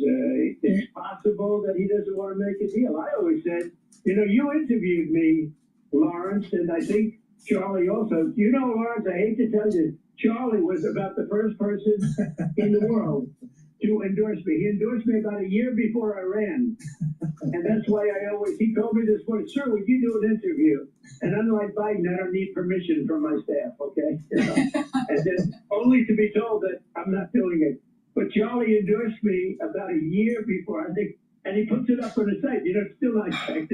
It's still in the site. I endorsed President Trump before he even ran. So I always like a guy like that. I must tell you. Now, Lawrence is going to be a superstar, but he was a little later to the game. Well, it's a lot more crowded these days than it was back then. It's pretty Mr. crowded. President, what kind of assurances do you feel like you have that going forward and past this Trump administration, it won't be American boots on the ground defending that border? Well, you have my assurance, I'm president, and I'm just trying to stop people from being killed, Charlie. Look, they're losing from 5,000 to 7,000 people a week in that ridiculous war that should have never happened. If we had a normal president, not even a great president, but we had a normal president, it wouldn't have happened. But we had a guy that didn't have a clue. And they're losing, think of it, 5,000 to 7,000 a week. So even these guys, they'll say, okay, let's meet next week. I think you can't meet next week. Next week, you're going to have 7,000 more dead people. You can't do that. You got to get this thing done. One of the things at the table was one of the gentlemen, who's a great guy, but he said, I hope I didn't insult him. He said, well, let's meet in another month or two, and let's see if we can start, making some more. He said, a month or two, you're going to have another 40,000 people dead in a month or two. You have to do it tonight. And I did, actually. I called President Putin, and we're trying to work out a meeting with President Zelensky. We'll see what happens there. And then if that works out, then I'll go to the trilat and close it up. Oh, that'd be good. Mr. President, did y'all discuss any land swaps yesterday? Because we've talked a lot about the Donbass region, and what was the feeling in the room? What did the other leaders say about this? Well, they understand. Look, everybody can play cute and this and that, but, Ukraine is going to get their life back. They're going to stop having people killed all over the place, and they're going to get a lot of land. But this was a war, and Russia is a powerful military nation, whether people like it or not. It's a powerful nation. It's a much bigger nation. It's not a war that should have been started. You don't do that. You don't take on a nation that's 10 times your size. And military experts look. If it wasn't for the greatest military equipment, we make the greatest military equipment in the world, and we gave them, whatever. They took probably a lot of money too. But they had tremendous, they had the Patriot missile, which is the best in the world. All the equipment, we make the best equipment in the world by far. Everyone else is like nothing. So we gave them a lot of equipment. Now, with that said, the Ukrainian soldiers were brave as hell. Because it's fighting a force that's much, much bigger. And in theory, much more powerful. And, it's not like they've stopped. I assume you've all seen the map. A big chunk of territory is taken. And that territory has been taken. Now, they're talking about Donbass, but Donbass, right now, as you know, is 79% owned and controlled by Russia. So they understand what that means. Mr. President, what did the other leaders tell you? Because it seemed to be, this is unlike the first Trump term. There was great unity that was there, and we saw the public comments. But when you got them in the Oval Office, and we have this photo of you sitting at the Resolute desk, and all of these world leaders are sitting in front of you, what did they say to you privately? Because it looks like they're on the same page as you, sir. Yeah, they are. They're very good people. They're very good leaders of their countries. And they want to get back to leading their country. They're consumed far more with this than we are. Because they're right there. We have an ocean that's separating us, right? Think of an ocean, a big, beautiful ocean. And they don't. They're right there. So they have to, it's a different kind of a thing for them. When it comes to security, they're willing to put people on the ground. We're willing to help them with things, especially probably if you talk about by air, because there's nobody has the kind of stuff we have. Really, they don't have. But I don't think it's going to be a problem. I think if a deal is made, famous last words, right? But I think if a deal is made, I think Russia's had it, they've all had it, and for a very extended period of time, I don't think there'll be a problem. But there'll be some form of security. It can't be NATO, because that's just not something that would ever happen. They couldn't do that. So who would want that? I mean, if you were Russia, who would want to have your enemy, your opponent, sitting on your line? You don't do that. So it was always thought that Ukraine was sort of a buffer between Russia and the rest of Europe. And it was a big, wide buffer. Everything worked out well until Biden got involved. You know, when Biden gave them $100 billion right up front, I don't give them anything. You know, I don't know if you know it, but since I've been there, we don't pay. First of all, I made a deal to take rare earth. That's the equivalent of much more than the $350 billion that Biden got away, because I felt so foolish. It was so stupid what he did. And I was able to make a deal with Ukraine, and they were very nice. They have great rare earth, among the best in the world. And we took much more than the $350 billion, and they were great about it. So we got that, handled. But now we don't pay any money to Ukraine. They buy through NATO, because I got NATO to go from 2% to 5%, 2% when they didn't pay, 2% of GDP, 2% when they didn't pay, and 5% now they do pay. So it's trillions of dollars. So what we do is we make the equipment, the military equipment, and sell it at a low price. We sell it to the NATO. We sell it to NATO, and NATO pays us immediately. And that's the way it's working. And then NATO takes it and does what they want with it, because they really have the right to do what they want with it. But for the most part, they give it to Ukraine. President Trump. So we're not losing. We're not like we were with Biden, where we're paying hundreds of billions of dollars that we're paying nothing. President Trump, during the meeting yesterday, when you decided to call Vladimir Putin, what was the reaction among the other people in the room, and what was President Putin's reaction to being brought into a phone call in the middle of your meeting? Well, I think they expected it. I didn't do it in front of them. I thought that would be disrespectful to President Putin. I wouldn't do that, because they have not had the warmest relations. And actually, President Putin wouldn't talk to the people from Europe. I mean, that was part of the problem. They had no communication. They had no communication with the White House for years, as people died. Years with Biden and his people. No communication. Putin told me years. It was years that he didn't speak to anybody from the White House, and it was a long time that he didn't speak to anybody from Europe. No, it's a fractured relationship.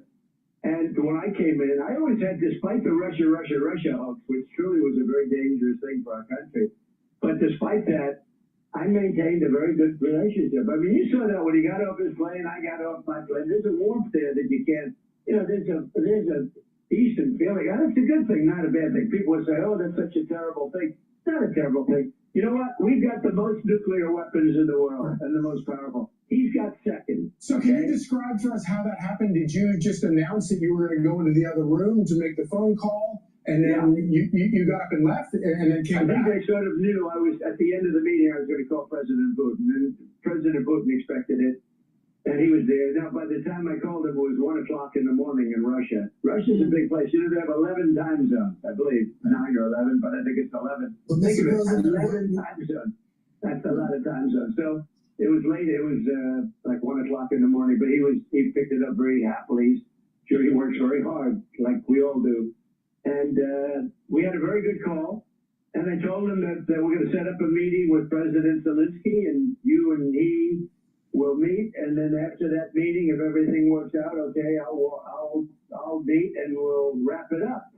But, it takes, in this case, 2 to tango. They have to have somewhat of a relationship. Otherwise, we're just wasting a lot of time. I don't want to be doing that I just want to end it. I want to end it. We're not losing American lives. We're not losing American soldiers. We're losing Russian and Ukrainian, mostly soldiers.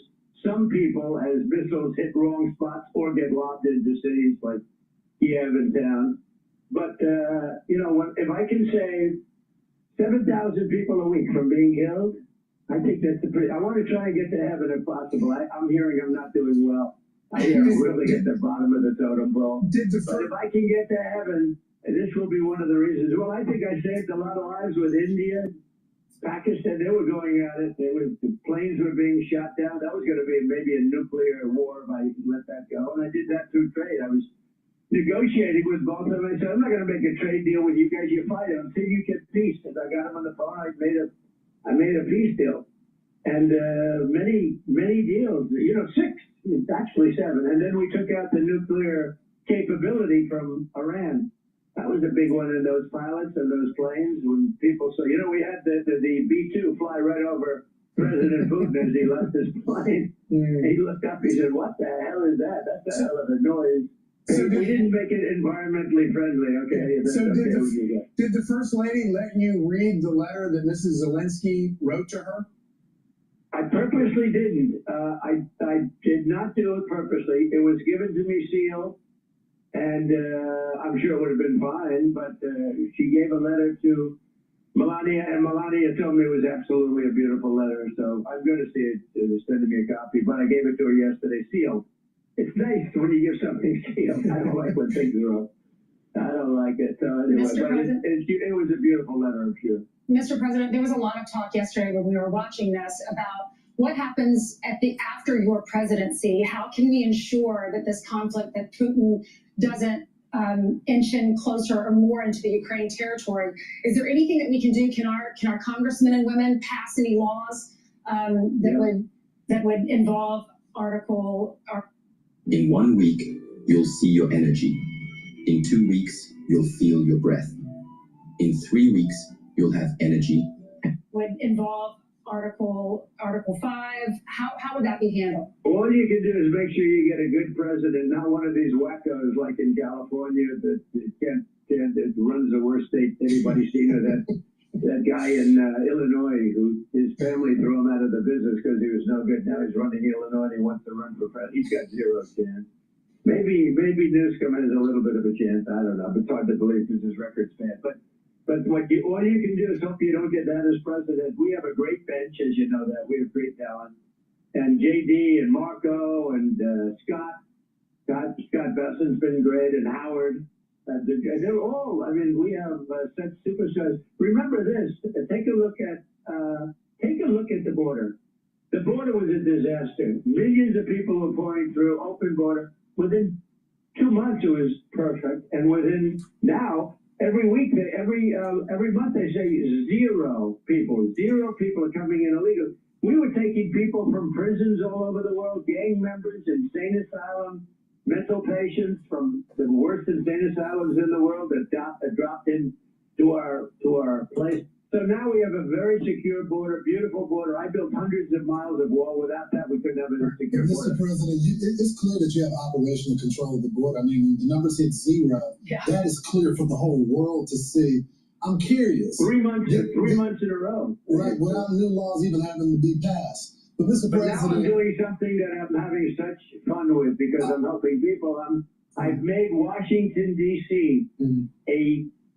Just an incredible place. In literally 4 days, I have friends that say they're going out to dinner. Did you see what's happening with the restaurants? They're bursting. They're all closing and going bankrupt.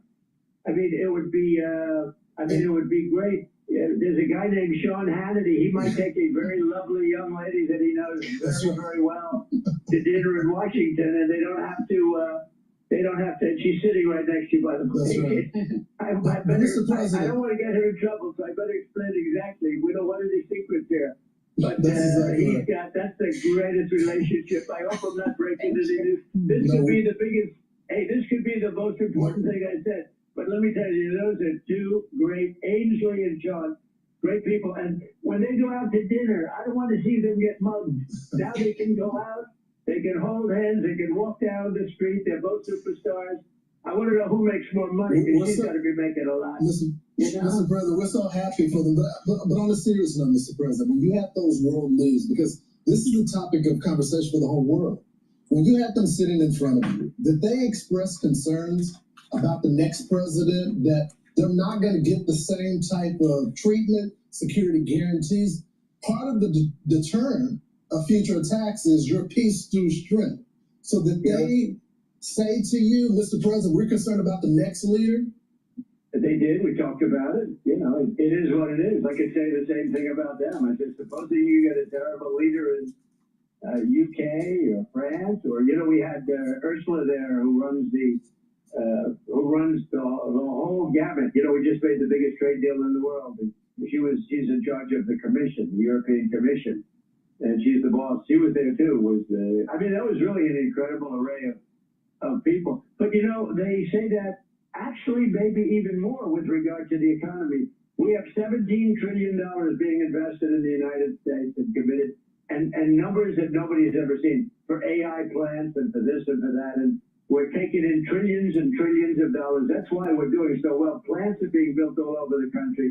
Our country has gone from a dead country 1 year ago, we're the hottest country in the world. And every one of those people said it yesterday. They said, in 6 months, you made this the hottest country in the world that we are. We have $17 trillion coming in. And they said, well, what happens if you're no longer president and somebody comes in and cancels the tariffs that we've invested hundreds of billions of dollars of building these plants, and now you have some anti-business person come in? I said, well, life is full of nasty little surprises, but I don't think it's going to happen. We have a great bench, and the bench is really talented. You see a lot of the people, and I think you're going to get great people in government. Well, President Trump, we want to thank you so much for joining us this morning. We know that you have lots of other wars around the world that you need to end, and that's more important than anything. So we appreciate you joining us this morning. No, thank you very much. Thank you so much. Thank you. And Ainsley, thank you. I hope I didn't get you in trouble. No, We appreciate your support. I'll Thank say you. it. You know, I like this. It's a great couple. We love it. Have a good Thank you, time, Mr. everybody. Congratulations for yesterday. Thank you, Mr. Trump. Thank you all very much. The 45th and 47th President of the United States. Please go to my store, the-studio-reykjavik.com, and get the NAD+. This is a supplement that's going to help to boost up your NAD+ levels and increase your energy, help to repair your DNA damage and your mitochondrial DNA. And NAD+ helps to protect your neurons. Ubiquinol, the most bioavailable form of CoQ10 that you can purchase. This will soak up free radicals, help the health of the mitochondria, boost up your energy levels, and protect neurons. So a great neuro stack is to take the Ubiquinol and the NAD+. So please go to my store, the-studio-reykjavik.com. Also, the first pillar of my core protocol is to take Max 35, Max 14, or Cleanse. Take a teaspoon a day, swish in your mouth, gargle, about 20, 30 seconds, and then swallow. What that will do is improve the epithelial lining in your oral cavity and your oral pharynx, help with the mucosal barrier, and boost up that immune system. Cleanse is 30 parts per million. Max 35 is 35 parts per million. I also have great deodorants. They're dual purpose. You use them as a deodorant for males or females, and it will help to detoxify your body. You can get it in peppermint, lavender, and tea tree, or in citrus. No aluminum, no baking soda, made from essential oils from the Himalayas. And lastly, structural nano silver soaps. You can get it in peppermint, in lavender, also in charcoal tea tree, and lemongrass. So please go to my store, get a few bars for your household, very high quality structural nano silver soaps. Use discount 5 on any order, you get $5 off. If you spend $100 or more, you get a free gift until supplies last. All right, let's listen in to Bloomberg. I mean, it's like me going to Rockford Park and playing in a pickup game with an NBA player. It's just not. Look, they've missed the window. I'm not saying like you can't have some small victories, but I mean that's the shame of the thing. Like they've missed it. Now look, I can't. You have a big install base. You can have some wins here and there. But you look at TSMC, you look at NVIDIA, you look what Broadcom's done, you look at obviously what Lisa Su and AMD's done. I think that's part of the problem with Intel. Look, I mean, U.S. government, SoftBank, others will get involved, but they have to stop running it like motor vehicles. Dan, all right, let's get to the heart of the matter here. Is Penn State overrated at number 2? No, I mean, like, I believe not just number 2. I think, like, they'll be the number 1 team in the country. I think this is our year, 2025, and Michigan, Penn State. This year, you know, you look at it, Ohio State. I think Big Ten's going to dominate. Texas, obviously, great teams, but All right. This was the year. Let's listen with Marco Rubio on Fox. I'm going to teach you a simple trick my husband does to stay hard for over 2 hours and last more than 3 rounds without using a single pill. Did you know your bat isn't getting... Secretary of State Marco Rubio joins us now. All right, Secretary, you were in the room this afternoon with President Trump, Zelensky, all the European leaders. Was there a big moment that happened? Well, I think the whole thing was a big moment. Unprecedented, really, when you think about all these European leaders came here. 7 were there, and that included the head of NATO and the head of the EU. And they all said the same thing, which is this, after 3 years of sort of deadlock and no talks and no change in circumstances, this is the first time where there seems to be some movement. Now, look, this is a complicated war. There's no doubt about it. I mean, this has been going on for 3.5 years. A lot of people have died. A lot of territories exchanged back and forth. So it's not an easy thing to unwind. But nothing was happening on this war. Literally, the only option that we were given under the previous administration was continue to fund Ukraine for however much they need, for however long it takes. And now you have people actually talking about pathways towards ending it. Now, it's going to take a little bit more work and a little bit more time, but we are making progress. It's not me saying it.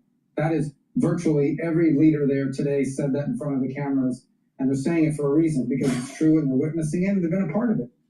So these European nations, and some of these are NATO countries, are they willing to put troops on the ground in Ukraine to cement this peace deal? Would that make Ukraine kind of like a NATO ally?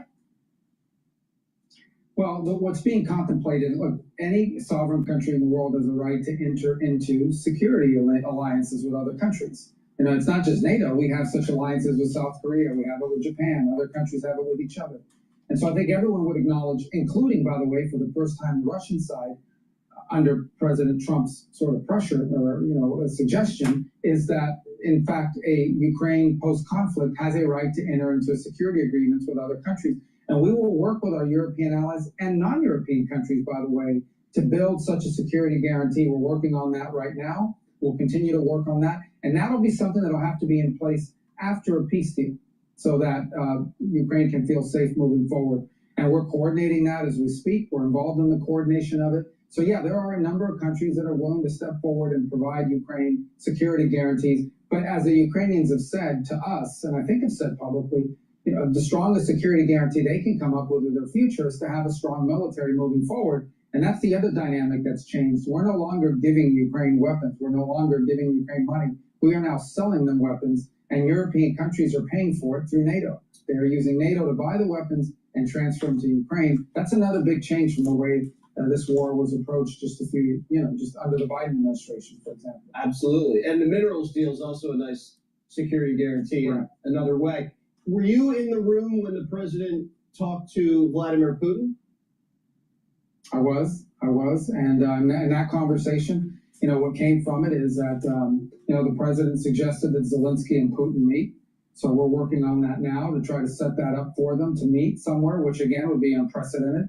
And then if that goes well, hopefully the next meeting will be a meeting between Presidents Putin, Trump, and Zelensky, where we hope to finalize a deal. We're not there yet, but that's what we're aiming towards. And that's one of the things that was discussed today, is how to get to that point. But just the fact that Putin is saying, sure, I'll meet with Zelensky, that's a big deal. I mean, I'm not saying they're going to leave that room best friends. I'm not saying they're going to leave that room with a peace deal. But I think the fact that people are now talking to each other, this wasn't happening for 3.5 years. This was a stalemated war of death and destruction. And let me tell you something, this president hates war. And he hates it. He thinks it's a waste of money and a waste of lives. And he has made it a priority, President Trump has, to bring about peace. If he sees an opportunity to step in and broker a peace, he wants to do it. He's been successful already 6 times in 6 months in achieving that. And he wants to achieve it with Ukraine and Russia as well. So the timeline, it looks ideally, is Vladimir Putin meets with Zelensky, and then President Trump and Zelensky and Vladimir Putin meet, the three of them, and hopefully cement some sort of peace deal then.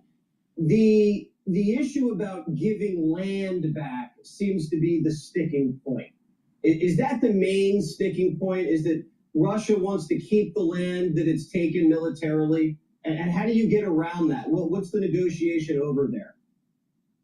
Yeah, I don't think it's helpful to go into all the details of that, obviously, because these negotiations, frankly, work best when they're done privately and in our negotiation setting. Well, you don't want to go on national TV on Jesse Waters' primetime secretary? I mean, that's just crazy.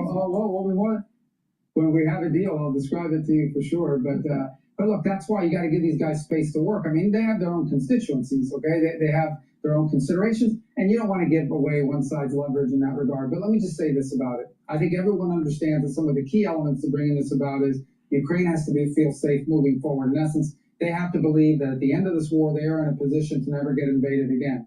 I think what's also true, and I think it's common sense, and I don't know why it's so hard for a lot of people to understand it, is in any negotiation to bring about the end of a war, or any conflict for that matter, it's going to require both sides to receive, but also to give. In essence, one side's not going to get 100% here. Each side is going to have to make some concessions. And obviously land, or where you draw those lines, where the war stops, is going to be part of that conversation. And it's not easy, and maybe it's not even fair, but it's what it takes in order to bring about an end to a war. And that's has been true in every war. The only wars that don't end that way are the ones that have unconditional surrender by one side or the other. And we're not going to see that in this conflict. So obviously the issue that will be talked about, and the president's been very clear, in the end, what those lines look like are up to Putin and up to Zelensky and up to the Ukrainian side to decide what each one can live with. We are going to be there to facilitate that and make that possible and make sure that both sides are talking. And by the way, President Trump is the only leader in the world, acknowledged by all the Europeans, the only leader in the world that can talk to both of them and bring them both to a meeting is Donald J. Trump, the President of the United States. He's the only one. And the fact that he's willing to do it is something that every American, including Democrats, should be happy that we have a peace president. We should be proud that we have a president that's made peace a priority in his administration. Absolutely, and I think Zelensky is symbolically already making some concessions because he put on kind of a suit. So that is progress. It looked good, right? I think it looked great. Yeah. We like to see it. Yeah. Well, great job, and keep up the great work. I know it's... Please go to my store, the-studio-reykjavik.com, and get the lignans. Lignans will help with your endocrine system and your immune system and bring down inflammation. Very important, and it is antioxidant. Turmeric will bring down inflammation and soaks up free radicals because it's an antioxidant. Ashwagandha root helps to control your cortisol levels and your blood glucose levels. When you stack these together, you're going to be helping your immune system and your cardiovascular system. So please go to my store, the-studio-reykjavik.com, and get this stack. Use it every day and improve your cardiovascular system and your immune system. Another great stack that I have is the following, nattokinase. This is going to help to break up clots and help with your lipid profile. Vitamin D3 helps with gene expression.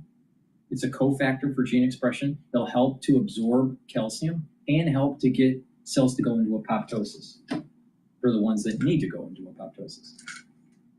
Vitamin K2, MK7, stacks really well with D3 to help with absorbing calcium. If you do resistance training, it's going to help with bone density. And D3 and K2 helps with the cardiovascular system by reducing the amount of calcium that's deposited around plaque formation, and over time you can pull some of that calcium depositing out. Stacking the K2, the D3, and the nattokinase together helps with the cardiovascular stack. So please go to my store, use discount 5, you get $5 off any order. If you spend $100 or more, you get a free gift until supplies last. Now let's listen into Times Radio about Putin's risks revolution. Putin risks Russian revolution echoing 1917.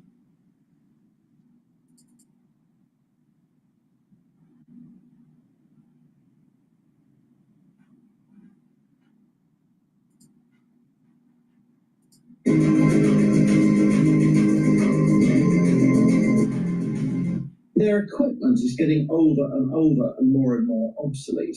And meanwhile, he lives in his bunkers and palaces, and he's further away from his people than ever before. I mean, there does come a point when you get to an October Revolution that happened in 1917, if he's not careful. I mean, he has more people repressing his population in uniform with weapons than he has at the front. So what does it mean for NATO? Peter Caddick-Adams is an academic, defence journalist and historian of NATO. Good evening to you, Peter. Hello, good evening. Thank you for joining us on Times Radio. Let's look at the situation as it is on the ground for Ukraine. Lots of talk tonight about security guarantees. We're very unclear about exactly what provision that would involve, whether that would be even considered as part of a deal by Putin. But from what you study and understand, there's no sense that it's going to be a NATO force that would be in position in Ukraine. Well, no, I mean, America is part of NATO, and there's an enormous reluctance from America to get involved in anything at all. So this is, as it was first labelled by, the Prime Minister, a coalition of the willing. I think that's much, much further down the line, and we've just got to see what kind of beast we're dealing with. I mean, at the moment, Ukraine is still under fire. There's been an air raid tonight with 4 missiles and 140 drones and several deaths. And that's the really important context to remember. While these talks are going on in Washington, D.C., Putin is throwing all he's got at Ukraine. And what he's got is a seemingly inexhaustible number of troops to call upon, certainly more than Ukraine ultimately would be able to. And this long game, in this sense that although there's a degree of stalemate, or has been since the conflict begun, the momentum is with Putin on the battlefield, and the pressure for Zelensky to come to some sort of deal to end the violence must be there, because the pressure just continues to build from Russia. And no, I disagree with that. Well, the Russians are really, really hurting. I mean, that's true, but Putin doesn't care that they're hurt. He really doesn't care that many Russian soldiers are dying if it means he can keep providing new ones to replace them with. Yeah, and their quality is going down. And although there's a seemingly endless horde, their equipment is getting older and older and more obsolete. And meanwhile, he lives in his bunkers and palaces, and he's further away from his people than ever before. I mean, there does come a point when you get to an October revolution that happened in 1917, if he's not careful. I mean, he has more people repressing his population in uniform with weapons than he has at the front. And that multiple has increased since they've gone to war. So this isn't throwing the entire Russian military machine at Ukraine. It's throwing a fair proportion and an increasing proportion of it at your own population. I mean, that's the bizarre thing. You've got to say, why is Putin even engaging with Trump or anyone else in these talks? And it's because Russia's hurting. Russia's hurting financially because it's not part of the banking system anymore, and the chief Russian sort of key figures aren't allowed to travel. That was one of the reasons why the meeting was held in Ankara, in Anchorage, in Alaska, because the Russians aren't part of the International Criminal Court. There aren't any other places the Russians can go to. So they are really feeling the pressure. Yeah. But I guess the pressure that has been alleviated somewhat by turning up to Alaska, because up until that point there was a moment where Trump was threatening to put in far greater sanctions, secondary sanctions on Russia. Yeah. And since turning up and walking along the red carpet to meet Trump, all talk of sanctions have gone completely. There's been no mention of those today, threatening Putin with more of those. Do you think that is a mistake by the US not to keep that financial, increase that pressure and have some leverage over Putin? Well, of course, he can always...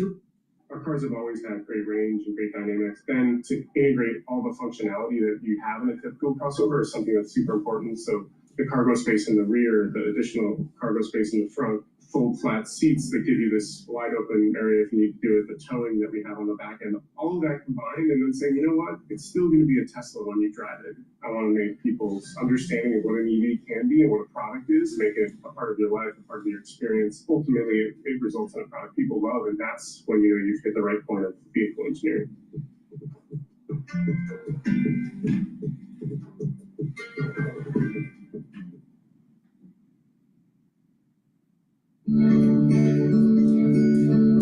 When we started using ShareFile, we discovered lots of other really amazing things that build the values of a small business.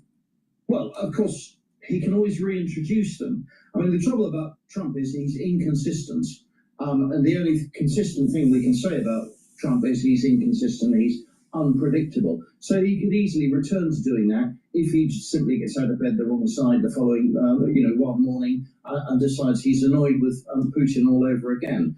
And then that gives him a whole raft of sanctions to to use as leverage again. We don't know whether that will happen or not. I mean, it's just a really, really bizarre sort of situation, which is, of course, why the European leaders rushed over to Washington, D.C. to provide a bit of moral stability and support for President Zelensky, but also to provide a sort of moral compass in all of this, which is just sort of completely lacking in the administration on Capitol Hill. They're also, according to reports of the FT, providing economic support in the form of $100 billion worth of purchasing of US weapons. Are Europe going to seriously now realise that they are going to have to continually to step up the financial backing of Ukraine when it comes to arming itself, if indeed this security guarantee is likely to come with euros being spent by European countries to North America? Yeah, and I think that was the point of those European leaders who went were advertising that actually, yes, very much that is something that they've realised they've got to do. And there will be plenty of others, the Baltics, the Poles, and so on. I mean, the Greeks, the Spanish, the Portuguese, much less so. Probably the Belgians the same. I mean, and this is perhaps reflecting also the sort of different administrations in power. But generally, Europe has, or the European members who are part of NATO, have realised they've got to spend more on defence, as indeed have we. It's got to go up to 5%. That's not going to come down anytime soon. It's a rude awakening to the third decade of the 21st century that these are troubled times. Those troubled times aren't going to suddenly go away. And we need to take defence more seriously than we have done since, well, probably 1945. And this has been a long time coming. I mean, the summit in Washington has been a long time coming. This should have happened 3 years ago. This is the summit we've been building up to for a long, long time. But we've, across Europe, there are probably the leaders in place who are in a position, who are really in a position to drive this, like the Germans and President Macron and our own Prime Minister. Okay. Peter, thank you very much indeed. That's Peter Caddick-Adams, a historian of NATO. Donald Trump says he's already begun making arrangements for a meeting between Presidents Putin and Zelensky. How likely is that really to happen? With me now is Leslie Vinjamori, also a Professor of International Relations at SOAS University of London and Chief Executive of the Chicago Council on Global Affairs. Good evening to you, Leslie. Thank you. Good evening. Thank you for joining us. So let's go to that question. Can you see a meeting happening between Presidents Trump, Putin, and Zelensky? Certainly. Again, the real question is on what terms, with what conditions, to discuss what, and what happens between now and then. I think that President Trump clearly likes these summits, these meetings. There's a lot of press around them.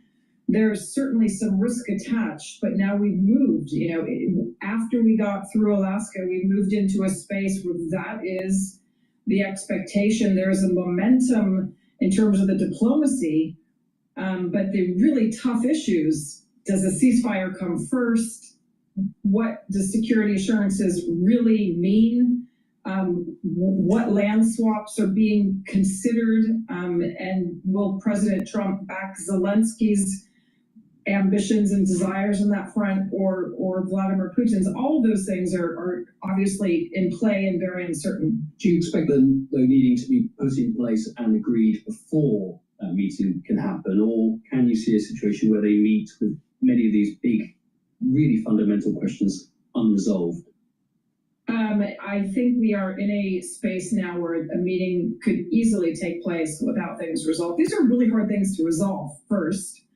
Secondly, Donald Trump has made it clear that he doesn't think it's necessary to have a ceasefire in order to get a peace agreement. He's ignoring, of course, the fact that Russia continues to launch attacks on Ukrainian civilians. Vladimir Putin has no interest in having a ceasefire. So either Zelensky says no, which is a very risky thing to do for the president of Ukraine, given that he really needs to keep President Trump on his side and moving forward. For better, for worse, yes, I think it is possible that talks proceed without anything agreed before those talks take place. Can a peace agreement be established that essentially freezes the conflict as it exists now?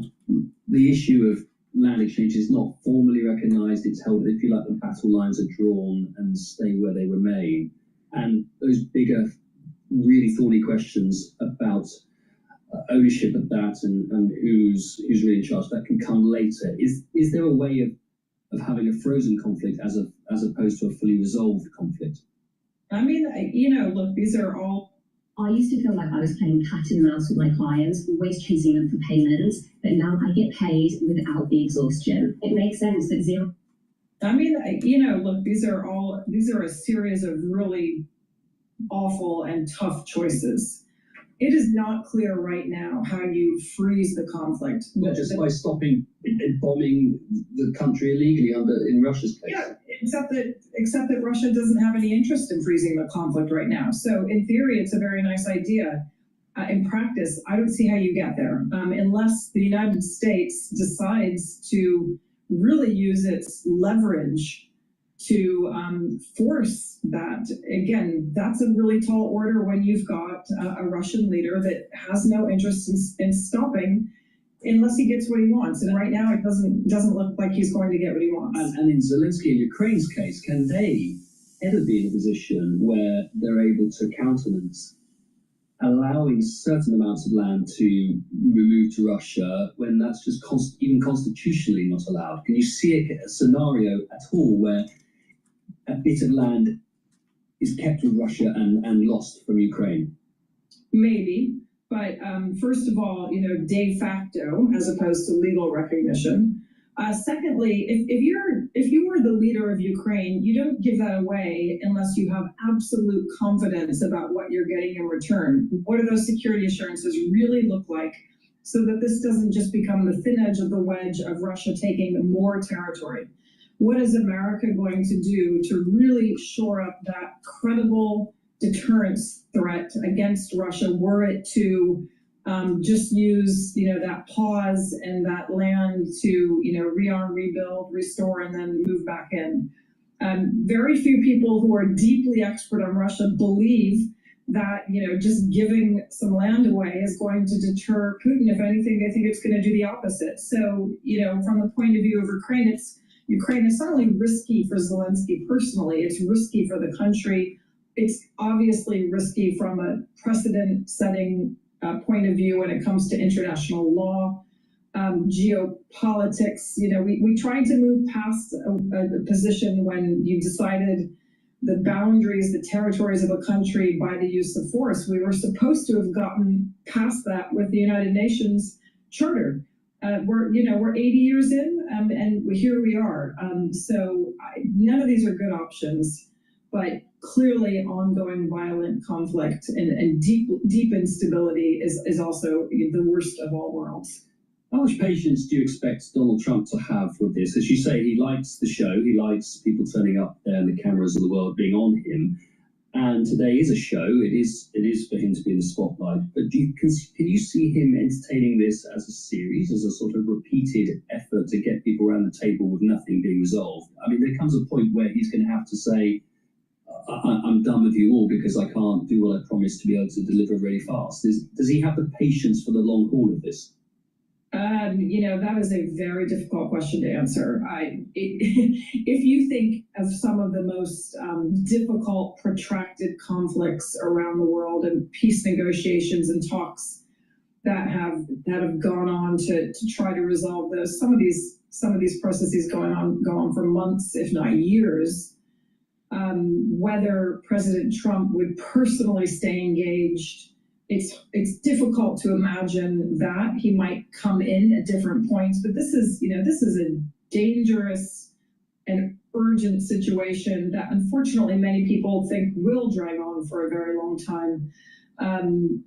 But will Donald Trump simply walk away from it? I actually think that that's quite difficult to imagine right now. I think he wants this. He wants to see the situation change, ideally resolved, but at least change. He wants to be able to claim some success, but I actually think he genuinely wants to be successful as well as to claim it.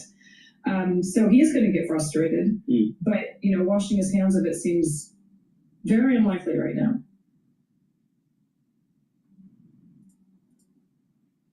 We're going to be going to Bloomberg shortly here, but please go to my store, the-studio-reykjavik.com, and get the elderberry zinc lozenges, 21 count in each bag, or the drops, which are smaller than the lozenges. I have 3 different flavors: blueberry, cherry flavor, and also honey and lemon. Get a few bags for your household, mitigate that sore irritation in the throat, especially if it's during the allergy season or the cold season. If you're having that throat irritation, take the lozenges and drops right away to mitigate it. Use discount 5, you get $5 off any order. I also have gels. I have it in the quick dispenser and in the tube form. It's a dual purpose product. You can use it as a daily skincare. It'll help to heal a wound. You can use it as an aftershave. You can also use it if you're not feeling well or someone around you is not feeling well. And you put it on your hands, put it around your eyes, around your nose, around your ears, around your mouth. Lightly coat your nostrils. It stays active for 5.5 hours. You can't do that with Perel. This is very high quality gels. So please go to my store, the-studio-reykjavik.com. Make sure you have some because of the season that is starting to come upon us in the fall and the winter. So it's really important to be prepared. Also, I have structural nano silver toothpaste. Whitens your teeth, freshens your breath, helps with your gum line health, reduces inflammation. Very high quality toothpaste, has no fluoride. You won't be able to find a better toothpaste than this. So please go to my store, the-studio-reykjavik.com, and get the structural nano silver toothpaste. Use discount 5 and you get $5 off any order. If you spend $100 or more, you get a free gift until supplies last.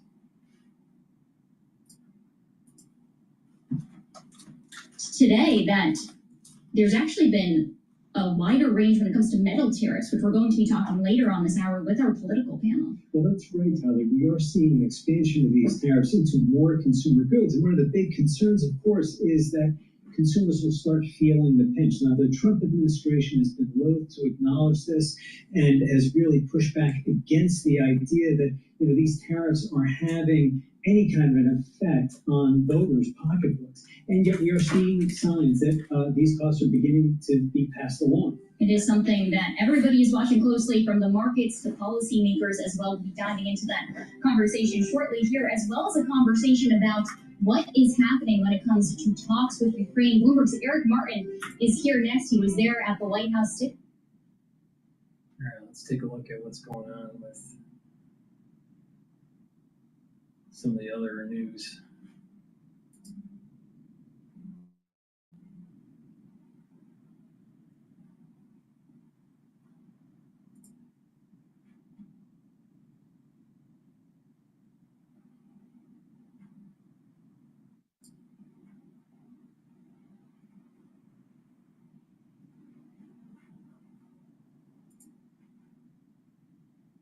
Faster. However, top line is, my takeaway is that the most powerful man in the world met Donald Trump, and the two of them sat down together and almost inexplicably went through the list of things that Putin said he wants and agreed to all of them pretty much, and went through the list of things that President Trump has said that he wants, and again inexplicably said no to pretty much all of them. If you recall, there was this whole thing about serious consequences, 50 days, 5 days, secondary tariffs, sanctions, and so on.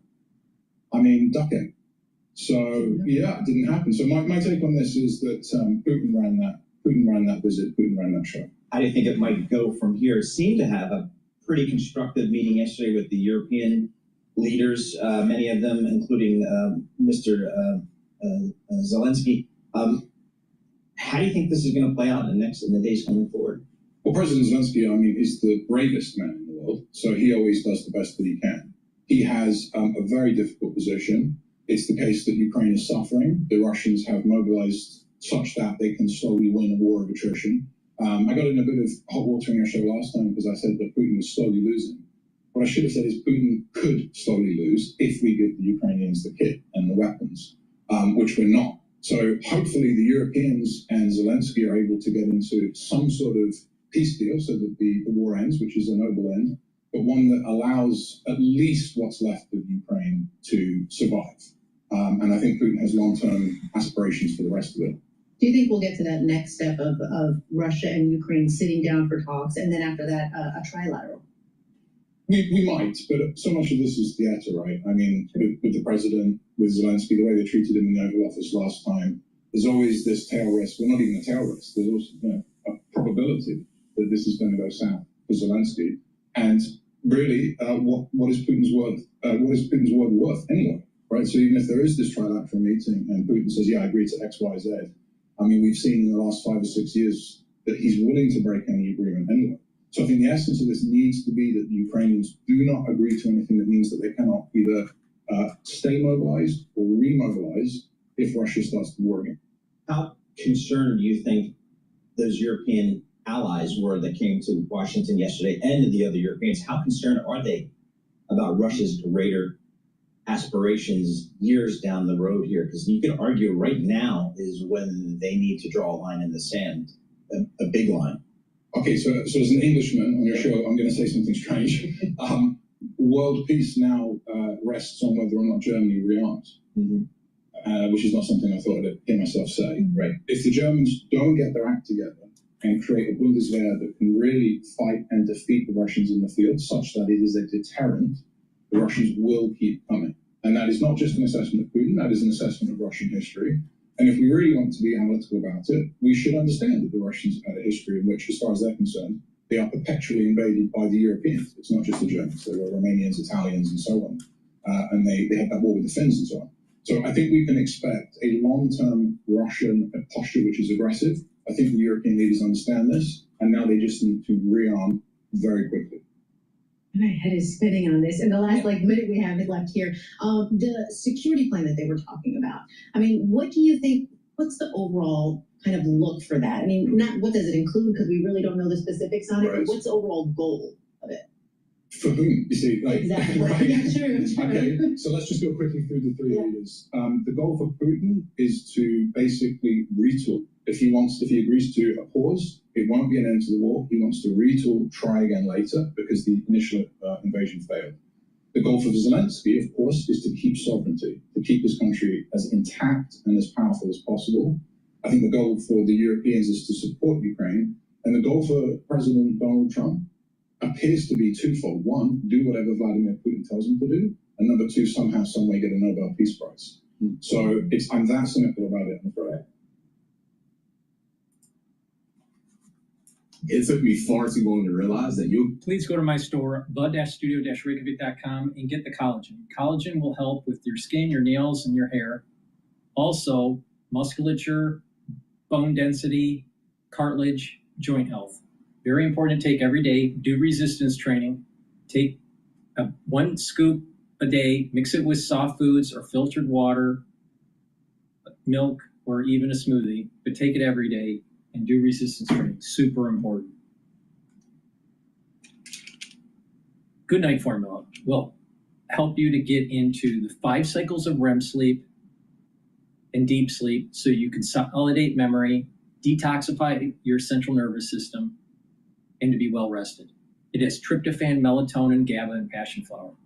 It's very important to have those cycles of REM sleep regularly so you're slowing down the aging process. Myotrol helps with the gene expression to build muscle. Do resistance training, take Myotrol, so you're building muscle and maintaining muscle. Super important if you're 40 years of age or older. But Myotrol will help you if you're an athlete that's younger or older. And you don't have to be an athlete to take Myotrol. It's really important to take. Clarity Factor will get rid of that brain fog, help support memory. And over time, what you're going to notice is that your dendritic connections are going to improve. You're going to have positive neuroplasticity. You're going to be thinking faster. Your memory is going to be quicker. So please go to my store, the-studio-reykjavik.com, and take the Clarity Factor. Make sure you drink it with filtered water. And detoxify your body. It's really important to drink filtered water stay away from processed foods, clean your environment in your home, get rid of chemicals that you don't need, and take zeolite. Take 3 small drops of zeolite underneath your tongue and drink filtered water. This will bind to heavy metals, toxins, and chemicals and allow you to urinate them out within 6 to 8 hours. Take it every day.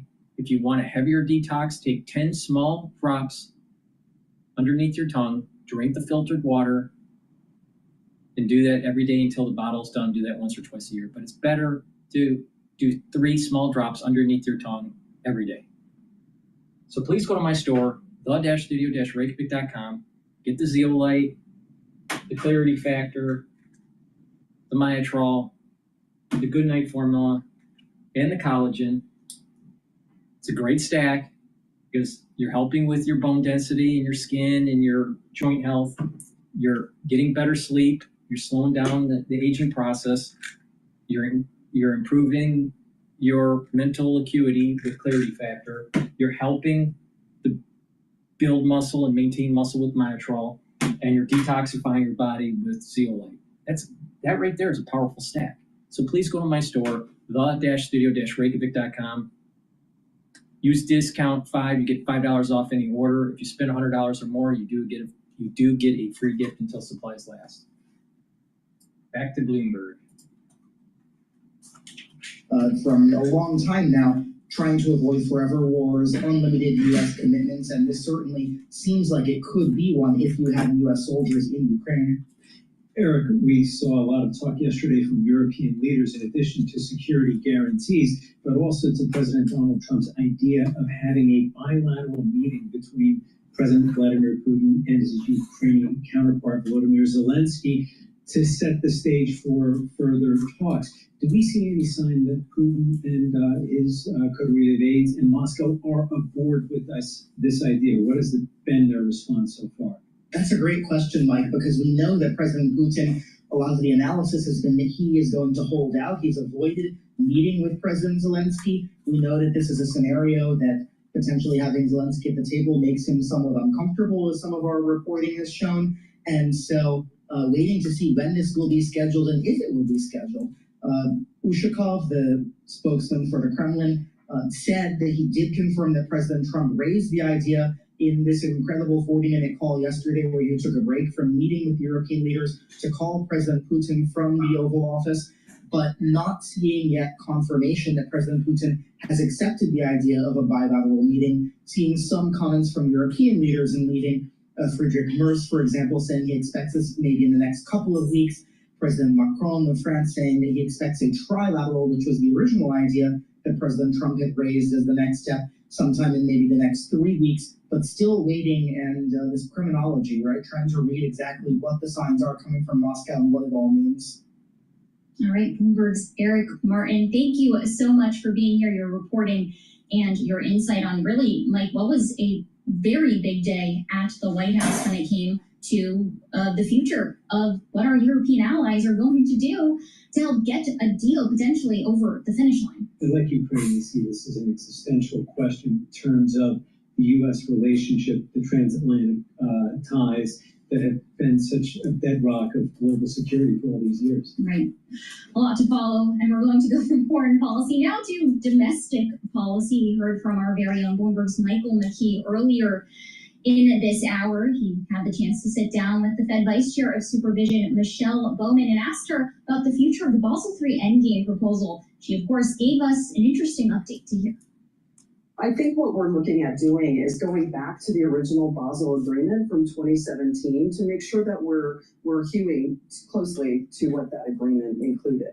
We've also seen that every other jurisdiction around the world that's subject to the Basel requirements has already published their requirements. So we want to make sure that we understand what those requirements are as we're looking to frame our own proposal. We're joined now by Nathan Dean, our colleague here in Washington, from Bloomberg Intelligence, an expert on all things when it comes to financial policy. We are still talking about Basel III, and how much longer will we be talking about it? What is the end game here? can this really get through, and what are the next steps in seeing this change that she's talking about, Michelle Bowman is talking about adopting? Yeah, so the exciting news is that Governor Bowman said that we were going to have a proposal early next year. It would come at the end of her 4 pillars. Now we have 4 proposals. Leverage ratio would start out. Let's listen to General Keane. Surflake's patented wave-generating technology creates perfect ocean-like waves in a safe, controlled water park environment, backed by world champion surfers and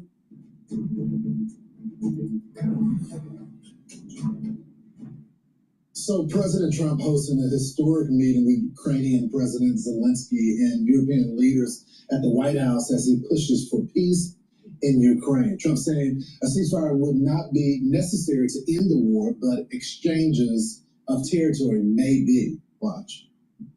I like the concept of a ceasefire for one reason, because you'd stop killing people immediately, as opposed to in 2 weeks or 1 week or whatever it takes. But we can work a deal where we're working on a peace deal while they're fighting. We also need to discuss the possible exchanges of territory, taking into consideration the current line of contact. That means the war zone, the war lines that are pretty obvious. Joining us now is retired 4-star General Chairman of the Institute of the Study of War and Fox News Senior Strategic Analyst, General Jack King. General, thanks so much for joining the program this morning.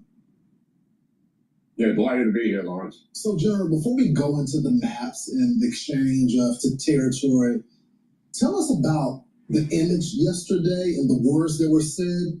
I don't think we've ever seen a president demand and command the room the way the president did yesterday with all of these European leaders, and they seem to be working together. Yeah, it's hard. You can't overstate the significance of what we all witnessed, and to describe it as you have and others as historic, it certainly is factual. But we have to note a couple things here as well. The president has a real meaningful relationship with those leaders, and you could see how comfortable they were in a room with him, even with the cameras on.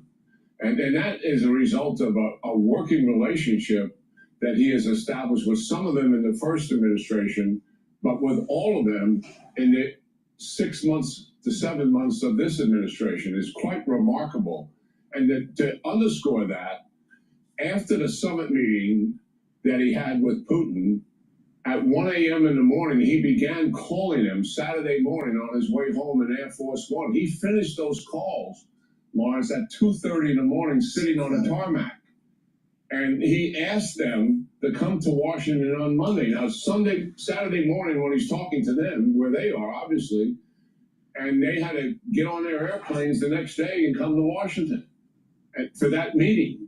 And what we saw there is the undisputed global leader sitting down with the prominent leaders in Europe and President Zelensky discuss a pathway forward for peace. And it is stunning. And the other thing that's about this, and you got to give the president credit for the Friday meeting and certainly what's happening here, he knows that this image that Putin is looking at will have an impact on him. Right? Well, what does the president do? He calls Putin before the meeting, and he calls him during the meeting, likely before he goes to bed, because he's X number of hours ahead of us, and make sure that he's still in the game. Keeping him informed, because the objective here at the end of the day, as we all know, is Zelensky and Putin have to come to some kind of an agreement, and the president acknowledges that. And he will likely play a part, obviously, in that as well. It was quite a spectacle to see that. And when you look at the Oval Office scene as you have portrayed here, you can also see, again, on the faces of those leaders, how comfortable they are being with the president. And that sends volumes. They are here because of the president, but they're also here because of their national interest. They know full well that Putin wants Ukraine as an anchor to expand into Eastern Europe. And that is in their national interest to prevent him from having Ukraine as an anchor and denying him the ability then to expand into Eastern Europe. So their national interests at stake, the protection of their own people and security is at stake for sure, but they're here working on it in harmony together because of President Trump's leadership. So to that point, General, as we put the map, this is some of the territory that Putin wants, and this is the territory that he already has. And you talk about that image, General. How does Putin respond to that image? Even though the president called him last night, even between some of these meetings, he stepped outside to talk to Putin. How does he respond to that image that was there of unity?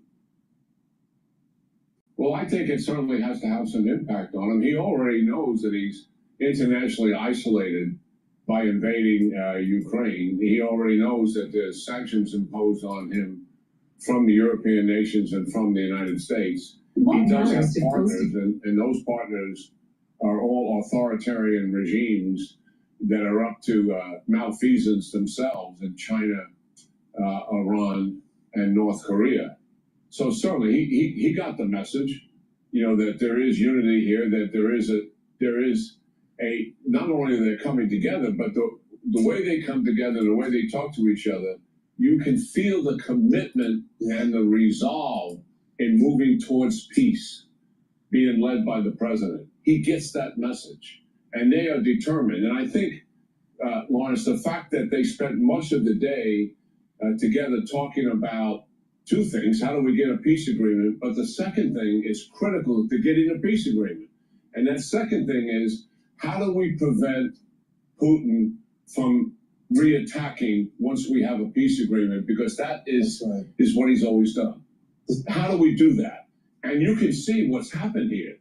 As a result of that having real multinational security guarantees that they discussed on the table, that gives Zelensky running room in terms of options that he may be willing to pursue. And he's actually said it, into a land deal as long as it's proportionate. He wouldn't have said that if he hadn't heard that there's going to be guarantees with multinational troops likely backed by air power, build up him militarily, because China, Iran, North Korea are going to do the same for Russia once there's a peace agreement. But the crucial thing is stopping Putin from reattacking. And that really opens the door for Zelensky to move in with a counteroffer that could possibly lead to a peace agreement with Putin. Listen, there's hard work ahead. And the president knows that full well.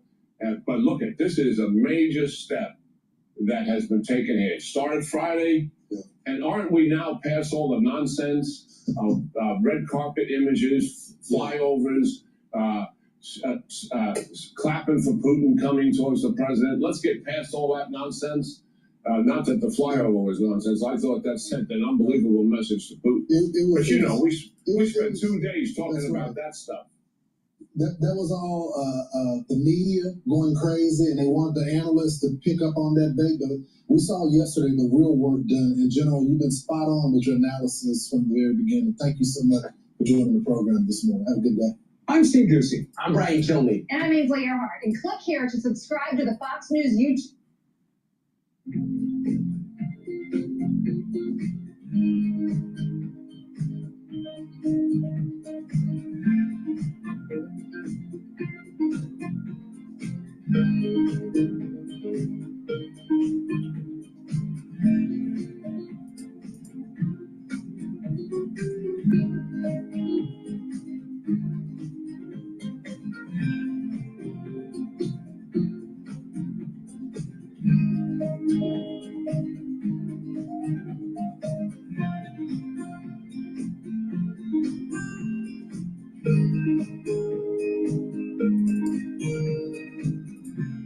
It all depends on the man in the Kremlin, and he thinks he's winning this war.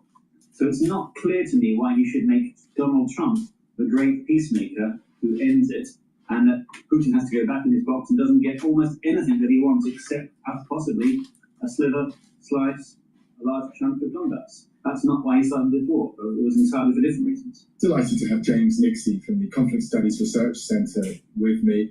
James, an Oval Office meeting on Monday that didn't end in angry scenes and excruciating scenes. Will Zelensky be relieved or maybe hopeful today? Yeah, I know. Remarkable, isn't it? The turnaround since February.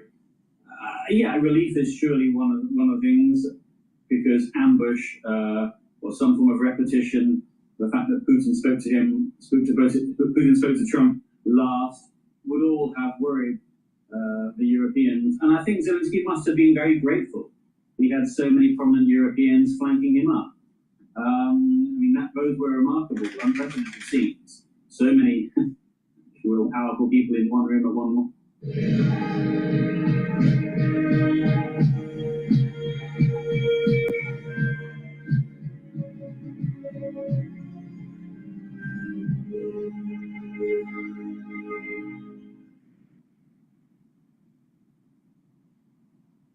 Exceed every expectation in the new 2026 Infiniti QX60 from Douglas Infiniti. Designed with distinction, the QX60 seamlessly blends sophistication and first-class comfort. From its driver-focused cabin with available massaging front row seats to advanced driver assistance and technology features, the QX60 keeps you comfortable and in command. Click now to learn more.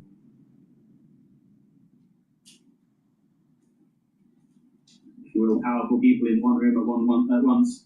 I suppose with the twin aim of ensuring that Zelensky didn't rise to any bait if he was offered any, and ensuring that Trump didn't go wobbly in terms of pushing all of Vladimir Putin's designs and desires onto Zelensky all at once. So it was a well-constructed, well-thought-out, I don't know, almost reverse ambush, I suppose. I mean, I suppose the Americans would not have ideally liked all of those Europeans there. They'd forced themselves into the room effectively. And then it's much harder to browbeat 7 or 8 people than just one from one small nation, which he doesn't really clearly care that much about. So I think it was quite a remarkable effort from the European leaders, quite frankly, as well as Zelensky himself, who performed admirably. For Zelensky, the positive takeaway that he's been talking about is Trump's pledge of security assistance. That Zelensky says will be formalized soon. What's your sense of what that mooted security guarantee could look like? Well, what they want it to look like is very similar to Article 5, whereby NATO, whereby an attack against one is an attack against all. And that would be the ideal. Although it should be said that Article 5 doesn't automatically mean, in NATO terms, that everybody suddenly joins in the bun fight. In fact, what it means is they get together and decide what to do in defense of the injured party. But my sense is this has been slightly over-egged, and that this is not a cast iron security guarantee in the way that Article 5 is supposed to be. It's hard to see some countries committing troops on the ground in Ukraine, fighting in particular in the air as well, by the way, because that has been such a bugbear for the MAGA crowd in particular, although I understand that some things are changing within that particular policy. So that's one thing. So I do think that this is, my understanding is that these security guarantees are sub-Article 5. In fact, quite frankly, that they would be in deference to the United Nations, which obviously contains Russia on the permanent file of the Security Council, and that Russia would have to authorize it themselves. So that's really like, turkeys and Christmas. So I'm skeptical here, but mostly I'm skeptical here. And I'm sorry to be such a sort of a downcast pessimist, but because it does seem to me that if you take this optimistic scenario whereby Ukraine draws the lines, underline the contract right now, and you have a peacekeeping force of some sort, a reassurance force of some sort, and that Vladimir Putin is effectively put back in his place, that just doesn't sound like Vladimir Putin to me. So I think the one thing that I have noticed as being absent from all the analysis that we've seen in the last sort of less than 24 hours is what Russia's reaction is. And that's partly because we don't know, because they haven't reacted properly yet as far as I've seen this morning. and because it does go against the very core of what Vladimir Putin wants. And we know kind of what he wants from the November and December so-called security treaties or ultimata, which gave Ukraine sort of a matter of weeks to fulfill them before Russia would invade. It wasn't possible to do so because it required NATO retreating to pre-1991 lines, amongst other things, and I think it requires a little bit of psychological analysis of Vladimir Putin to understand that he is not a man to compromise, not one for ceding territories, not one for accepting that Ukraine has, or the West has any business doing anything in Ukraine, up to and including EU membership, never mind NATO membership. Vladimir Putin regards Ukraine as an indelible part of Russia, that Russia cannot be Russia without Ukraine being part of it or attached to it as you wish. So I think that the flying moment is still to come in a way. I mean, I suppose, much as we think that the US has drifted, and I'm sure that's correct, in the last 6 months, then ultimately they are all mature liberal democracies with a question mark on the liberal, shall we say. And that has meant that it has not been, that's an easier proposition than negotiating with somebody who doesn't hold the same standards, values, isn't bound by a treaty. And so therefore, if you go back to your security guarantees question, then the question is how to make it less like the Budapest Memorandum, which was trampled all over, and more like Article 5 of NATO. And the devil in that detail is yet to be sorted. Ahead of this meeting in the Oval Office, the Kremlin again said no NATO troops in Ukraine, which perhaps would suggest any kind of security guarantees involving other countries, perhaps the type of countries that get involved in UN peacekeeping forces may be satisfactory to Russia? Possibly. It counts out the Turks, of course, because the Turks are in NATO. The Chinese have been mooted, but it's very unclear that the Chinese want such a thing. It's a little bit hard to see where they might come from. Mercenaries have been mooted, but again, that would not be acceptable to, I think, the Western powers and to Ukraine in particular. So it doesn't strike me as being it's easier said than done. I mean, if you're looking at scrabbling around for ideas, then of course the other point is maybe not so much troops on the ground but planes in the air, whereby they do go back to creating a no-fly zone or a bubble or a series of interconnected bubbles, which would also give the Ukrainians some respite. But of course, for that, in a sense, for that you need the ceasefire. The ceasefire is not coming to peace deal now. Style and substance. In the GMC Sierra, or current eligible GMC. But the ceasefire is not coming to peace deal now. And I suppose long term, any kind of arrangement like that would risk countries being committed for decades to stop this just from restarting again, as we see with Cyprus after 1974 or Sinai. Absolutely, and you can't see NATO planes, for example, circling the Ukrainian airways, ad infinitum. It's simply not. It's not economically or physically possible. So that's why I think that it's great that the Europeans and the Ukrainians seem to have more or less brought Donald Trump on side for now, although obviously he can blow hot and cold, swing one way and then another, depending upon the last person he speaks to.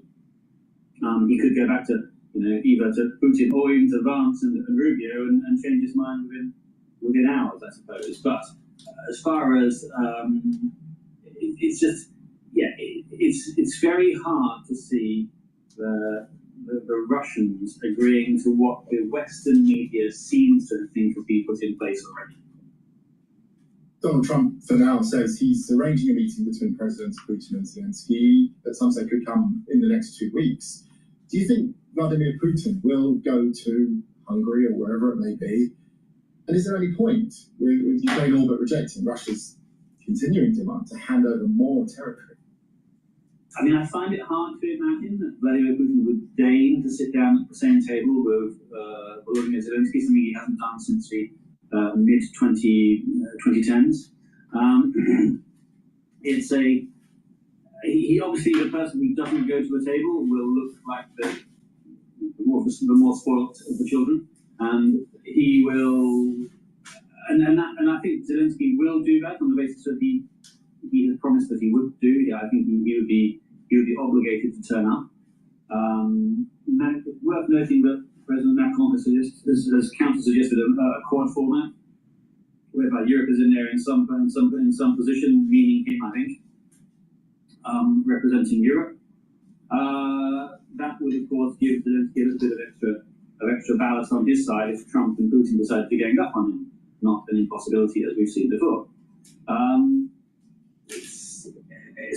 Yeah, it's possible, but I think, again, I hate to keep coming down to the same point, but I think it all depends upon the man in the Kremlin, and he thinks he's winning this war.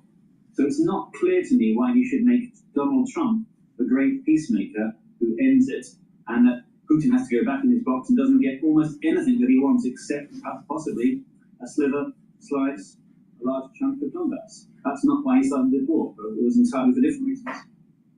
Whether a trilateral meeting with Trump, a quadrilateral meeting with Macron as well, is there a route to peace that would work for Vladimir Putin, that would be palatable to Zelensky and to the people of Ukraine? Is there a middle way that we can find? I have my doubts. Sorry to be the fly in the ointment yet again, because I think if you think about Vladimir Putin is 72, almost 73, and he started this war probably knowing that he's got more years behind him than in front of him, and that he hasn't achieved what he wants for the gathering of Russian lands for the greatness of Ukraine. So he used this muscular military option because the diplomatic options of telling Ukraine where it should be geopolitically positioned, simply wasn't working. So that can't have changed. It doesn't seem to have changed. And of course, one thing that's been consistent in the last, not just in recent weeks, the tumult of recent weeks, the fluidity of recent weeks, and of recent years, is that Russia's position seems to be unchanged. They haven't conceded anything to our knowledge. So, I mean, I know Bitchute said that they had conceded that the Western Security Assistance Form package, but in fact, that does not look like a concession because if you flip that, then actually that means that the US has to get Russian permission to do security in Europe. It doesn't make any sense. So I don't think there's any concession at all, and probably Steve Bitchute rather misunderstood that willfully or unwillfully. So to go back to the question of any sort of realistic chance of a viable peace, I think that's very difficult while Russia still believes it's in a strong position. If it thinks it can win on the battlefield and it's not going to economically collapse, and neither of it, and it's not, by the way, at least not in the immediate future. Obviously, it's systemically massively challenged, bearing in mind what it's doing to its economy, but it's okay for now. Unless things are much worse, I suppose the caveat I'd put on that is unless things are worse for Russia than we realise, as they were at the end of the Soviet times, when it collapsed sooner than almost all analysts understood. When it came fast. So I would imagine that actually the battlefield situation is not conducive, is not aligned to a diplomatic settlement, despite the political will for it.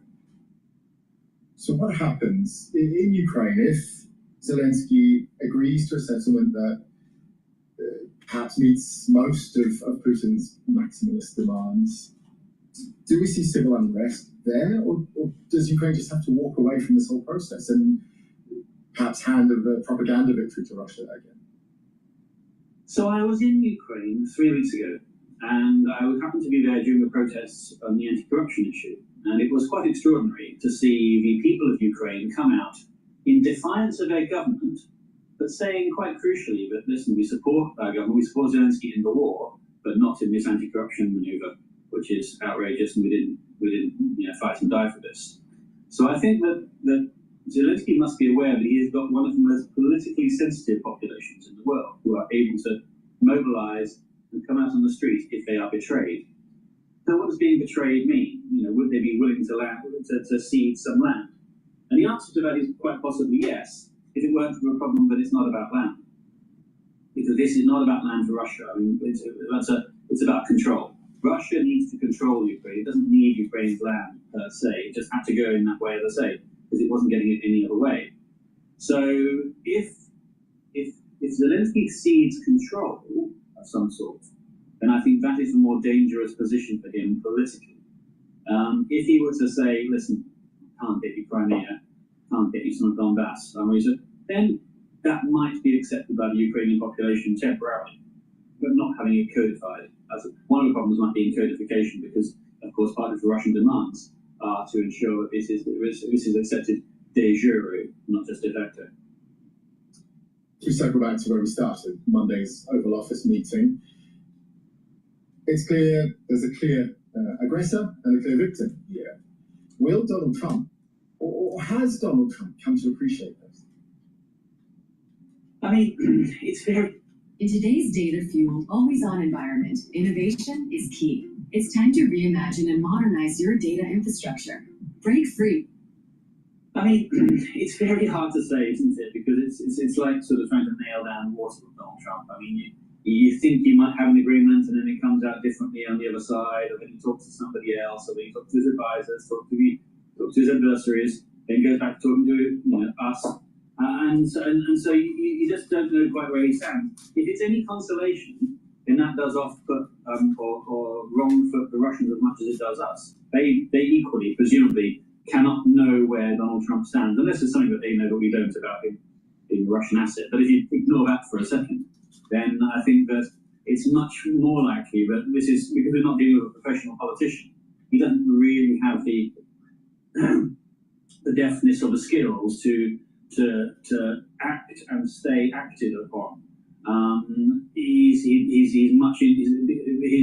style of governance is so much more singular and centralized around himself, and everybody else scrabbling to keep up, as we've seen in his entourage, who did not support him, but of course now very much do so. And so it's really hard to pinpoint Donald Trump. I mean, I do say that frequently, but Vladimir Putin is much easier to understand. We can understand his motivations, his background, his writings, his speeches, and there is quite, and also in addition to that, there's a great deal of consistency. And Donald Trump is nothing if not inconsistent. And so I don't know if he has come around, or if this is simply the latest maneuver in a shambolic or not shambolic, effort to sort of muddle through this. He's obviously claiming that that's what he wants peace. And actually, you know what? I believe that. I think he does want this war over. That is true, and that's possibly, that is different to his Russian counterpart. Vladimir Putin probably wants the war to continue because he thinks he is winning it, and he can get more on the battlefield than he can around the table. But whether that's enough for an intrinsically pro-Russian, but for an administration which is at least more pro-great power and more anti-little power. Calling Ukraine a little power is a bit strange, but than before. So yeah, it's not clear to me that Donald Trump has been won over, but I would regard Monday as a success for Western liberal powers and Ukraine after the nerves that were created in the immediate aftermath of Alaska. James Nixie, thank you very much. Thank you very much. What a pleasure. Really appreciate that.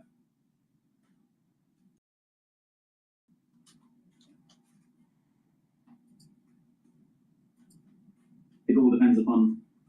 Please go to my store, the-studio-reykjavik.com, and get the Max 35. Max 35 is 35 parts per million. You take a teaspoon a day, swish in your mouth, gargle, 20 seconds, 30 seconds, and then swallow it.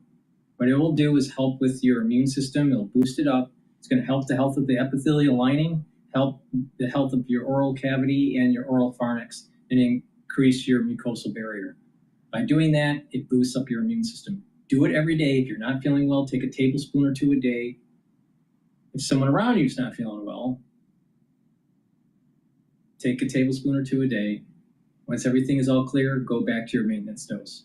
Please go to my store, the-studio-reykjavik.com, and get the Max 35.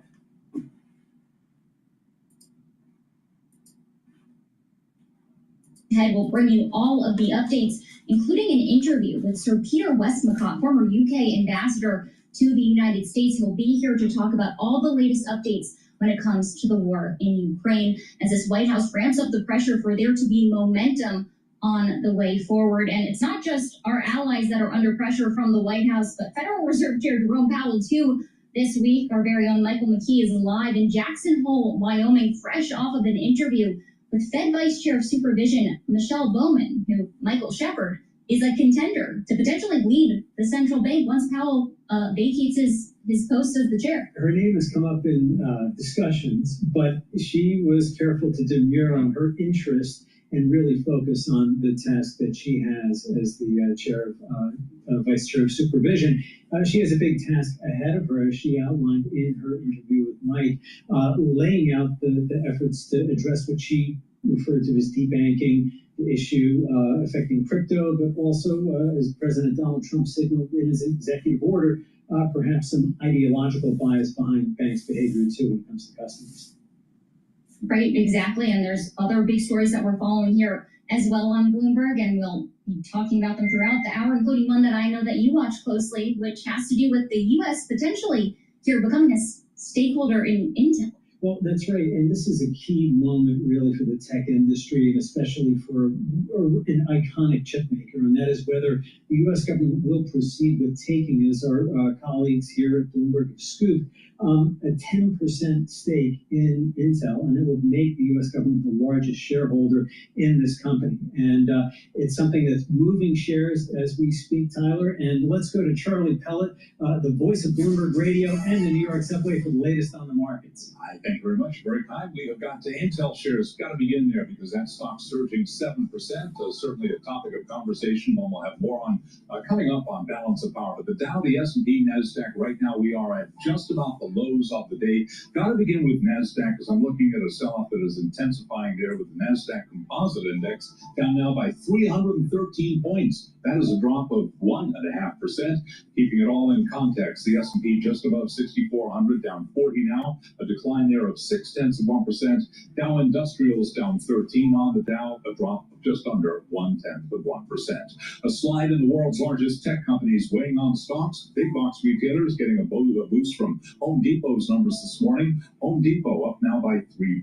The 10-year 4.30%, with the 2-year currently yielding 3.74%. Gold down $15 the ounce, 33.17. A drop there of just about 0.4%. While West Texas Intermediate crude 62.44 a barrel, down 1.5%. And Bitcoin right now is lower. Bitcoin down 2.7% at 113,385 on Bitcoin. Meta Platforms is splitting its newly formed artificial intelligence group into 4 distinct teams and reassigning many of the company's existing AI employees. It's an attempt to better capitalize on billions of dollars worth of recently acquired talent. All of this, according to an internal memo. Meta Platform shares, they are trading lower now by 2.1%. Recapping, stocks declining, S&P down 39, down 0.6%. And for on-demand news 24 hours a day, subscribe to Bloomberg News now, wherever you get your podcast. Back we go to Washington. Once again, your hosts, Tyler Kendall and Michael Shepard. Before we do that, please go to my store, the-studio-reykjavik.com, and get the vitamin B complex.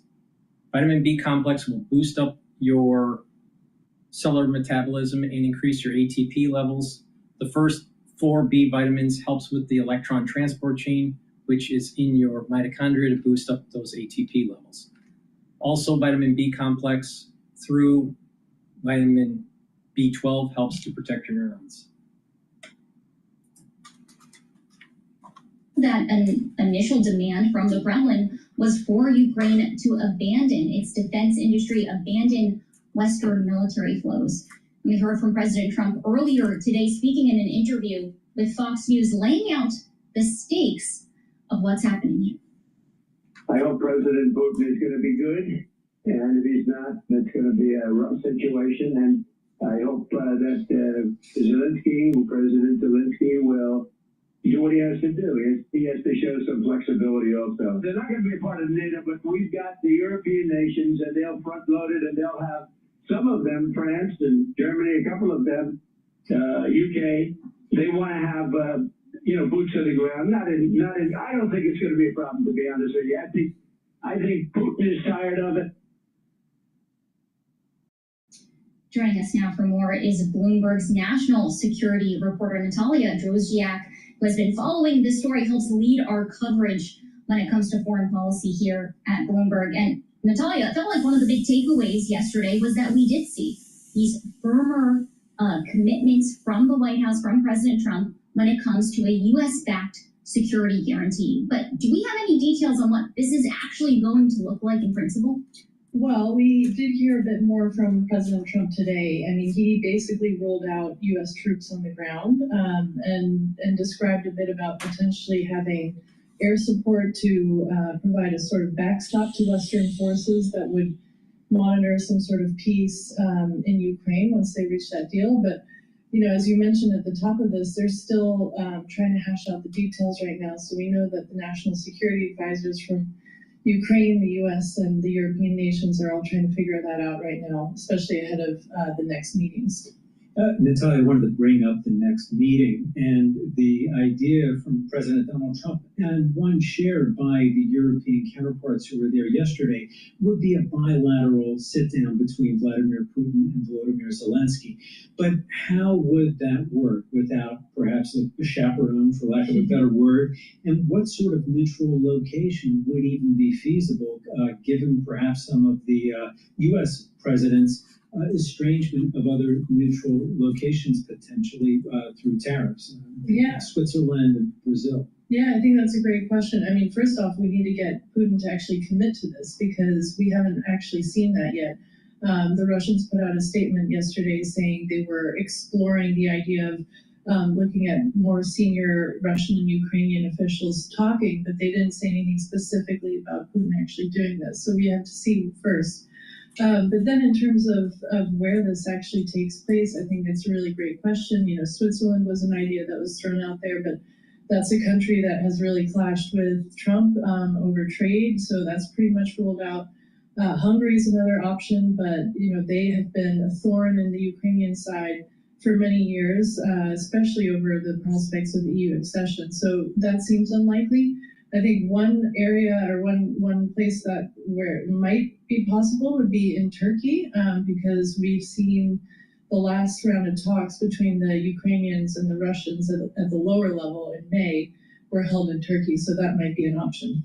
Just in our final minute that we have with you, Natalia, what sort of reaction did we see from our European allies? Half a dozen of them descended here in Washington yesterday. I believe it was the German chancellor who said that this meeting actually exceeded his expectations. Yeah, I think we can't, explain enough how much anxiety there was going into this meeting from the Ukrainian and the European leaders, just given what they had seen on Friday when Putin and Trump had their big summit in Alaska. There was a lot of concern that Trump had essentially swung behind Putin and was disregarding concerns from the Ukrainian side. And, after they met, there was a huge sense of relief also because there wasn't another blow up in the Oval Office between Zelensky and Trump as we had seen in February. But then not only that, they also managed to pin Trump down on the security guarantee part. All right, Natalia Drozdiak, we thank you always for your coverage, a reporter here at Bloomberg News covering national security. Please go to my store, the-studio-reykjavik.com, and get the omega-3. Omega-3 will help with your cardiovascular health, bring down systemic inflammation, help you to bring down LDL levels and increase your HDL levels. By lowering your LDL levels and increasing your HDL levels, you're reducing the formation of plaque buildup in your vascular system. It's very important to take omega-3 every day. Another great supplement that I have to help with your pancreas is digestive enzyme complex. This will help you to break up the carbohydrates, proteins, and lipids. They'll be easier to digest, less stress on your pancreas. If you work out, let's say you're an athlete, taking your pre-workout fuel source or your post-workout fuel source, make sure you take the digestive enzyme complex to help you break down that fueling. So please go to my store, the-studio-reykjavik.com. Use discount 5, you get $5 off any order. You spend $100 or more, you get a free gift until supplies last. Get the digestive enzyme complex and the omega-3, help with your cardiovascular health and your pancreatic health. Arms, no U.S. troops on the ground, no call for a ceasefire yet. What is your read on the state of the American president's commitment to actually securing Ukraine for the long term? Well, I think what he's trying to do at the moment is to head off the demands that there have been from President Zelensky and from a number of European governments for Ukraine to be considered as a credible member of NATO. That is anathema, of course, to Putin, who doesn't want to have NATO on his doorstep. He doesn't grasp, of course, that NATO is a voluntary alliance that is defensive of countries, many of which were once under the Russian jackboot. He wants to rebuild the Russian Empire, regardless of the wishes of the countries and the governments concerned. But leave that to one side. He has a real problem about Ukraine becoming eventually a member of NATO. Now, if that's not going to be part of the deal, and it perhaps can't be, then some sort of really strong military guarantees are going to be important. And that brings us to your point about how is that going to work? President Trump says no American boots on the ground. I don't know whether the French and the Germans and the British will want to have troops on the ground, but they will want to have them not very far away in the event that things do go wrong. Of course, although President Trump says that hundreds of billions of dollars of American taxpayers' money have been spent on Ukraine so far, it's not entirely true. And of all the money that's gone on military equipment, 83% of it has gone to American defense companies. So, it's not been just handouts. And so it's not surprising that he says that if there's to be more money, more arms, that they should be paid for by the Europeans. But it's already largely being paid for, shall we say. And it's already been good business for the American companies. But by saying we will strengthen Ukraine's defensive capabilities, with this military equipment, then I think he's putting in place a credible alternative, I hope, to the possibility of eventual NATO enlargement. That's what that's all about. It's about giving Zelensky and the others in Ukraine an assurance that if there is a deal, and we haven't talked about territorial swaps and so on yet, we should come on to that, if there is a deal, that is one that can be relied upon to be fair and lasting.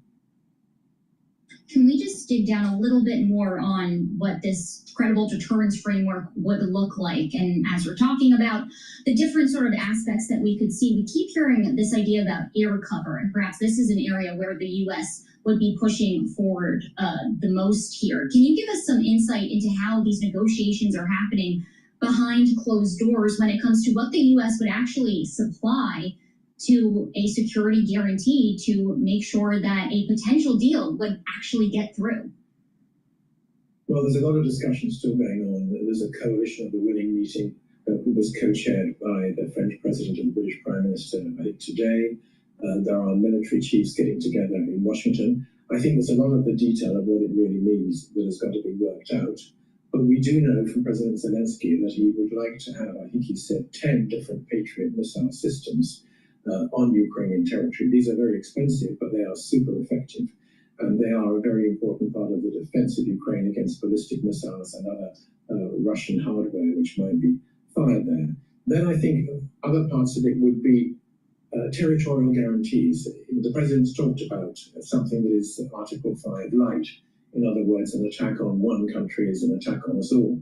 That is to say that if Ukraine was attacked, then the coalition of the willing, if not NATO members themselves, would regard it themselves as duty-bound to come to help Ukraine. But there's an awful lot of detail on this military side that's got to be hammered out, and I'm not sure that President Trump is very clear where he wants it to be, but he has understood that there will not be a deal unless there is something like that, and there is an arrangement whereby Ukraine can have its own credible military deterrent and equipment to withstand any further attacks. Because ultimately, nobody trusts Putin to keep his word. Perhaps President Trump does, but nobody else does. Anyone who's dealt with him knows that, as we saw on the eve of the invasion of Ukraine, he lies through his teeth. So there's got to be something which is pretty strong, pretty credible if the Ukrainian people and the Ukrainian government are to go along with.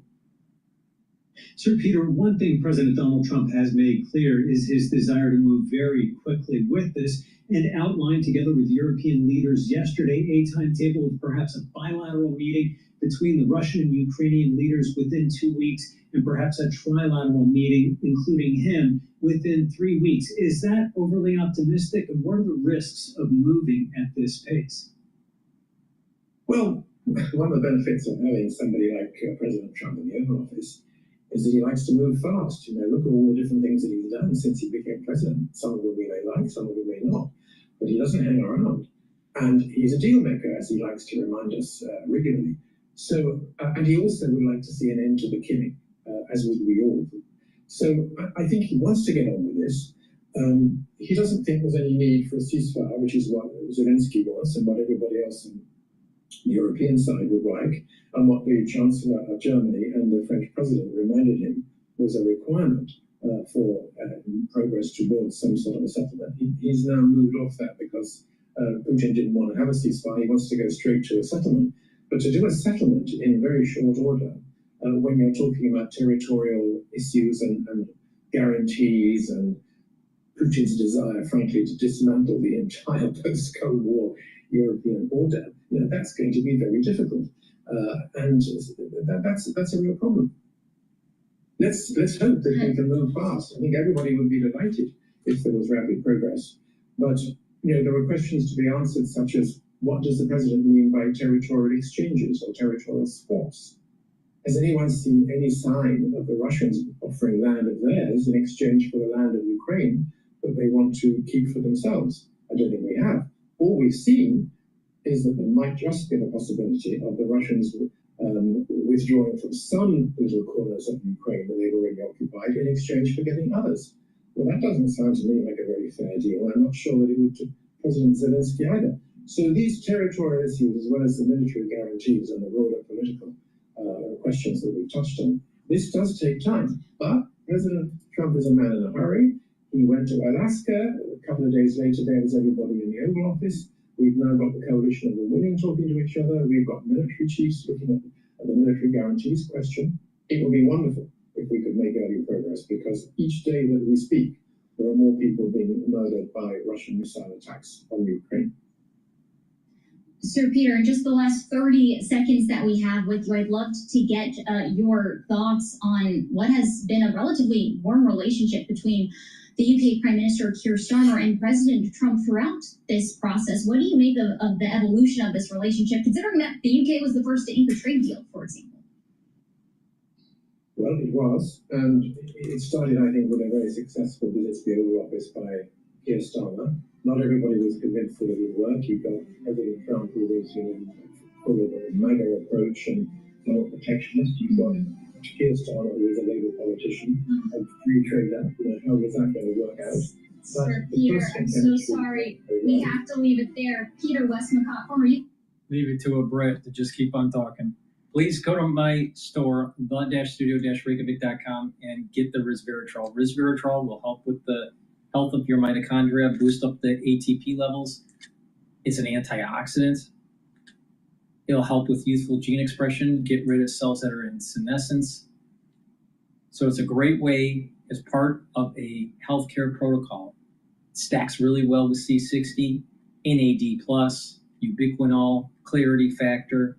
So please go to my store, the-studio-reykjavik.com, and get the resveratrol. Also, what's important is to bring down inflammation, daily detoxify your body, and soak up free radicals. And a great way to do that is to take the heirloom barley. Heirloom barley is a powder. You mix it with soft foods, filtered water, milk, or a smoothie. Take it once a day. Take 1 scoop a day. This is a month's supply. And that's a great way to detoxify your body and bring down inflammation. By bringing down inflammation, you're helping your vascular system, you're helping your immune system, you're helping your brain, you're helping with your joints, your musculature. It'll help you recover after a workout. So please, go to my store, the-studio-reykjavik.com, get the heirloom barley, take it daily. And you can stack it with the resveratrol. So resveratrol helps with the youthful gene expression, and the heirloom barley is helping to detoxify your body and bring down inflammation and soak up free radicals. So please go to my store, use discount 5, you get $5 off any order. If you spend $100 or more, you get a free gift until supplies last. Please go to my store, the-studio-reykjavik.com. The link is in the description of this video and all my videos.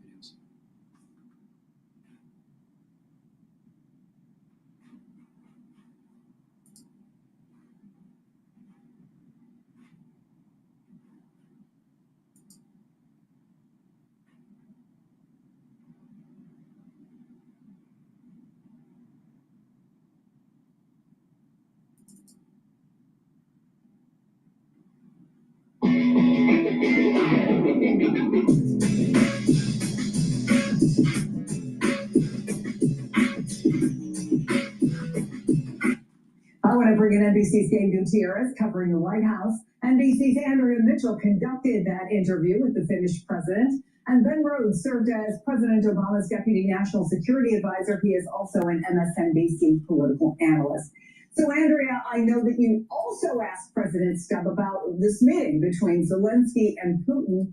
He seemed to think it was happening. What do we know for sure?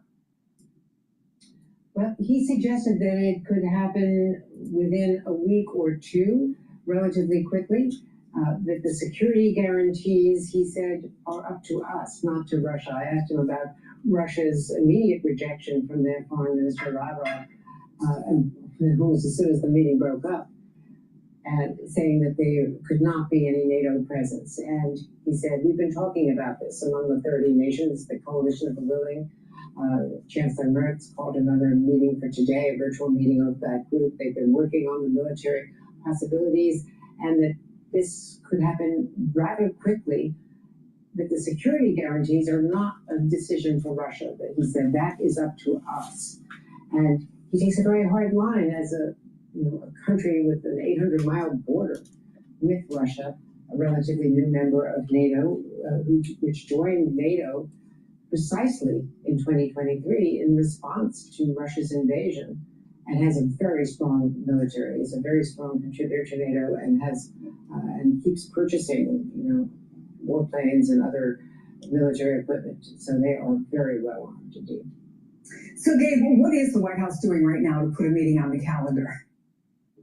Well, Chris, there are active negotiations underway to try and make this happen. But as he suggested, right now we don't have much clarity on all this. Now, yesterday it was very interesting to hear President Trump speaking with French President Emmanuel Macron in hot mic moment, where he talked about the possibility of coming to a deal with Vladimir Putin. Let's listen to that.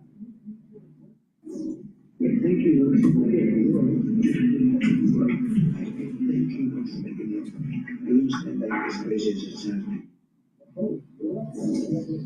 Now, critically there, Chris, the president saying that he thinks that Putin wants to make a deal, quote, for me. Many national security analysts would say, well, look, Putin's really only in it to make a deal for himself. But there are many questions about the location and the timing of this potential meeting between Vladimir Putin and Volodymyr Zelensky, partly because there are a lot of countries around the world that Vladimir Putin can't simply go to. Of course, the International Criminal Court has indicted Putin. Those are some of the countries right there on your screen that are not part of the ICC. Turkey, Belarus, Saudi Arabia, Qatar, all those are places where there could be some sort of summit between Putin and Zelensky where Putin would not be arrested. Also interesting, though, President Macron suggesting that perhaps Switzerland could be a potential location for this. Switzerland is part of the ICC, but now is saying that it would grant immunity to Vladimir Putin if he came to the country for any sort of peace conference. But Chris, these are all questions, the timing, the location of all this, that certainly the White House press secretary, Caroline Leavitt, will be pressed about at the White House briefing within the next hour or so. So, Ben, and you and I have talked about this a lot in the past. Just talking in diplomatic terms is important. Clearly, a lot of talking was done yesterday. We saw the European leaders. We know that phone call took place with Vladimir Putin. So are we in a better place moving forward? And by better place, I mean more likely to be able to achieve peace than we were 24 hours ago. I mean, it doesn't really feel that way, Chris. I mean, we're in a better place in the sense that it's pretty clear that President Zelensky and European leaders made their case and communicated why we can't just, from the standpoint of the West, capitulate to Putin in this. But there are two big issues that you and I have talked about several times, Chris, that are at the core of any resolution. One is land, one is security guarantees. On the question of territory, it is no clearer today than it was before the Alaska summit what the future of Ukraine's borders would be, or where the front line would freeze in any settlement. Russia wants all of the land that is annexed from Ukraine, which includes land that they don't even occupy. And that is still Putin's position. That was still Putin's position after the Alaska summit. Ukraine obviously doesn't want to cede that territory, nor do they want international recognition that that territory has been ceded. And then on security guarantees, Ukraine wants something that they can take to the bank, that if they make this deal, Russia's not going to reinvade them in a couple of years. The best way is for them to join NATO, and they have an Article 5 collective defense guarantee. Secondary to them would be a physical presence of troops from NATO countries, and this would be that European collection of countries on their territory, because frankly what they believe is if NATO countries are attacked by Russia, that does bring in NATO. Russia absolutely won't agree to that, and they've said that again after this meeting, because that's one of the reasons they say that they fought this war in the first place, to keep NATO off their borders. So look, I'm all for talks, I'm all for diplomacy. It's good to try to figure these things out, but let's be very clear, for all these optics, it's no clearer today than it was before Alaska what the actual deal would be. So there is, again, let's talk just about that one question, security guarantees. I mean, Zelensky told reporters pretty unequivocally that his understanding there would be security guarantees. But this morning, Donald Trump was on a phone call with Fox News, and he put the onus squarely on Europe to provide it. Let's listen to that. When it comes to security, they're willing to put people on the ground. We're willing to help them with things, especially probably if you talk about by air, because there's nobody else the kind of stuff we have. There'll be some form of security. It can't be NATO because that's just not something that would ever happen. They couldn't do that. So who would want that? I mean, if you were Russia, who would want to have your enemy, your opponent sitting on your line? You don't do that. So do you hear in that, Ben, any consensus on the president, Ukraine, Europe, about what security guarantees actually means? I mean, yes and no, right? So on the yes, from Trump's perspective, it seems like he wants there to be European troops, right? Or he's okay with, maybe he doesn't want it, but he's okay with this idea that the UK, France, Germany, and a collection of European countries will put some troops into Ukraine. And I think what Trump thinks of as security guarantees too is that Ukraine will be allowed to buy our weapons, those kinds of things, right? Now that's not like a concrete security guarantee, but that's an insurance policy for Ukraine. Now, here's where the no comes in. Those troops, what happens if they're attacked by Russia? What happens if Russia reinvades? They're NATO countries, right? Does NATO come to the assistance of those troops? Those troops are in Ukraine. They usually depend on kind of a NATO logistics and supply chain, right? To kind of rearm themselves, to train themselves, right? What is the U.S. participation in that? What is the NATO participation in that? The NATO Secretary General is in these discussions, right? Clearly these are issues. Vladimir Putin knows this. He's not going to make a deal just to give Donald Trump like a good news cycle here. He doesn't want any non-Ukrainian troops on Ukrainian soil. And so this is a huge gap here. Now, one way to settle it is just to say, as Chancellor Merz says, well, we're not going to seek Putin's permission. But Putin knows that, right? And so this is the question. When you get down to the brass tacks of what does a final deal look like, you have to deal with these things. Otherwise, what you're looking at is kind of a frozen conflict. Now, I think the Europeans would like there to be a ceasefire before you even have these final details hammered out. But Putin doesn't want that. And so that's why we're in this this ambiguous state where Putin can just keep pressing his advantage on that front line while all these talks go on and without a ceasefire. Well, Andrew, in fact, you talked to the president of Finland about that exact topic, about a ceasefire. Let me play that and I'll get you on the other side.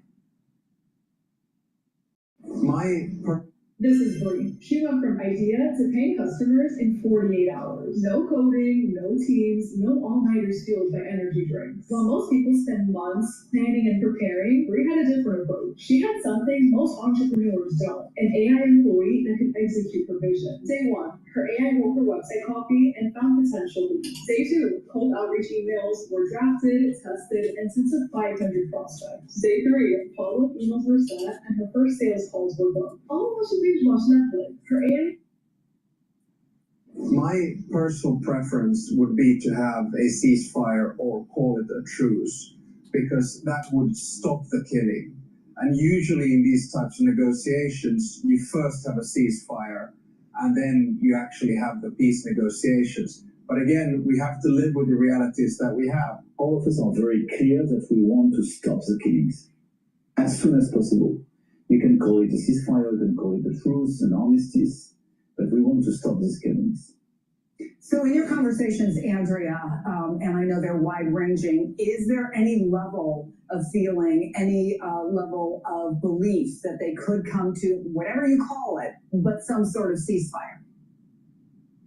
The ceasefire is clearly what the Europeans have wanted. They were disappointed, but they quieted that disappointment in order to get through yesterday's meetings and to support Zelensky and also support NATO unity with the United States because of the things that Donald Trump has said in the past, where he has even threatened if European nations didn't ante up to what he claims are dues, which are not, they're just contributions to NATO. And he said, well, if they don't contribute up to the 5%, then Russia can do whatever the hell they want with them. I mean, he has repeatedly even questioned the Article 5, charter obligation of NATO membership. So they had to navigate this very closely. I think that there are ways, as Ben well knows as a negotiator, and when he was doing negotiations with Iran and other very complex negotiations, Cuba and the United States, to work around it.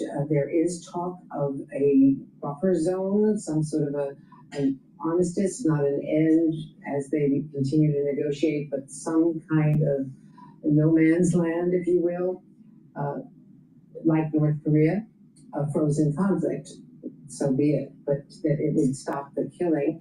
And there is talk, what President Stubbs said, of getting to the ceasefire before the third, in between the second and the third of the meetings, the bilateral and the trilateral, when President Trump would join. And so getting the ceasefire at least on the table before the end of the talks with Vladimir Putin, but getting some kind of commitment from Russia. So there are different modalities, and what sounds so naive out of all of this is to even suggest that something as complex as land swaps and boundaries could be negotiated in a couple of meetings.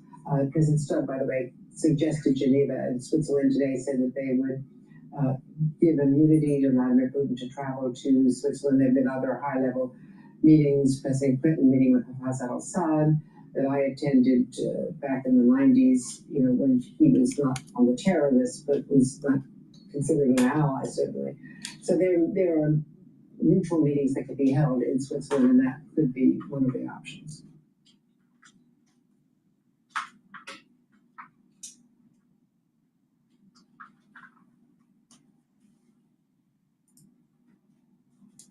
Please go to my store, the-studio-reykjavik.com, and get the Gladiator Barley. The Gladiator Barley will help to build strength, build muscle, they'll detoxify your body, bring down inflammation, and soak up free radicals with superoxide dismutase. It's a powder, it's a high-density protein. You take it every day, do resistance training.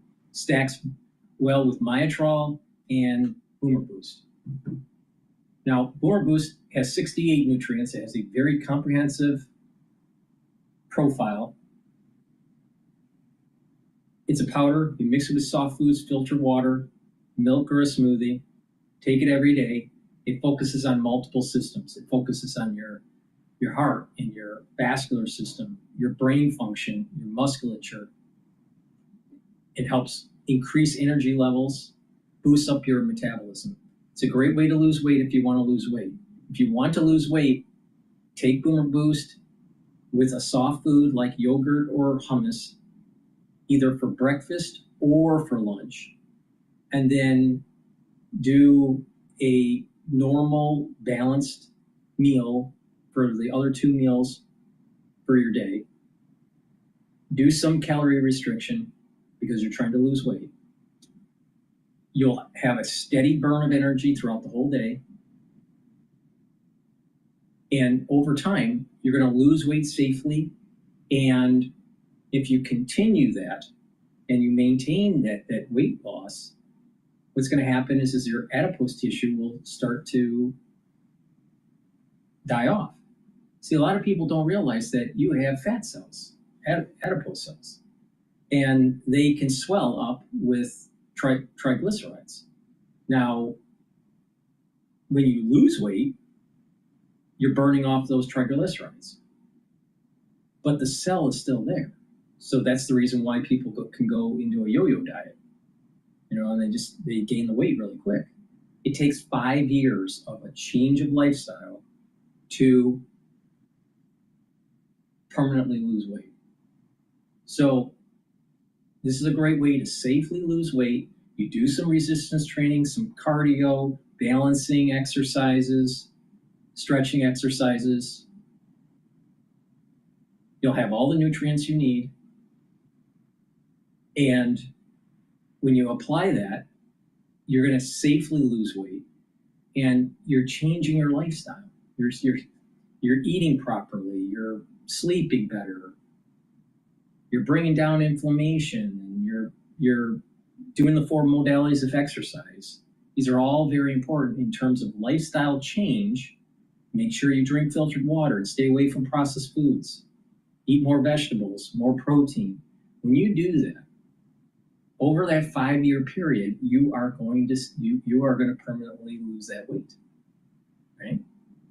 But a lot of people, they think, oh, they just lost the weight and it's done. No, it takes 5 years. 5 years to get rid of the adipose tissue, unless you do liposuction. So take the Boomer Boost. It's a great way to lose weight, control your A1C levels. Now, let's say you're at a good BMI level. You can benefit from Boomer Boost too. You just maintain your calorie intake and mix it with one of your meals. And that's what I do. I take it every day. You could stack it with either Gladiator barley or heirloom barley for max benefit. Now, with the Boomer Boost with the Gladiator barley is a great way to help build more muscle, bring down that inflammation, detoxify your body. But you can do the same thing with the heirloom barley. It's just heirloom barley isn't really designed for building muscle. So please go to my store, the-studio-reykjavik.com, get the Boomer Boost and the Gladiator barley. This is the stack that I prefer to do with the Myotrol. So please go to my store, the-studio-reykjavik.com, and get the great supplements I offer. Now, just to reiterate what the protocol is and then how you can stack on top of that. So I went over all these different stacks throughout the broadcast. The foundational piece is the complete multivitamin with the probiotic.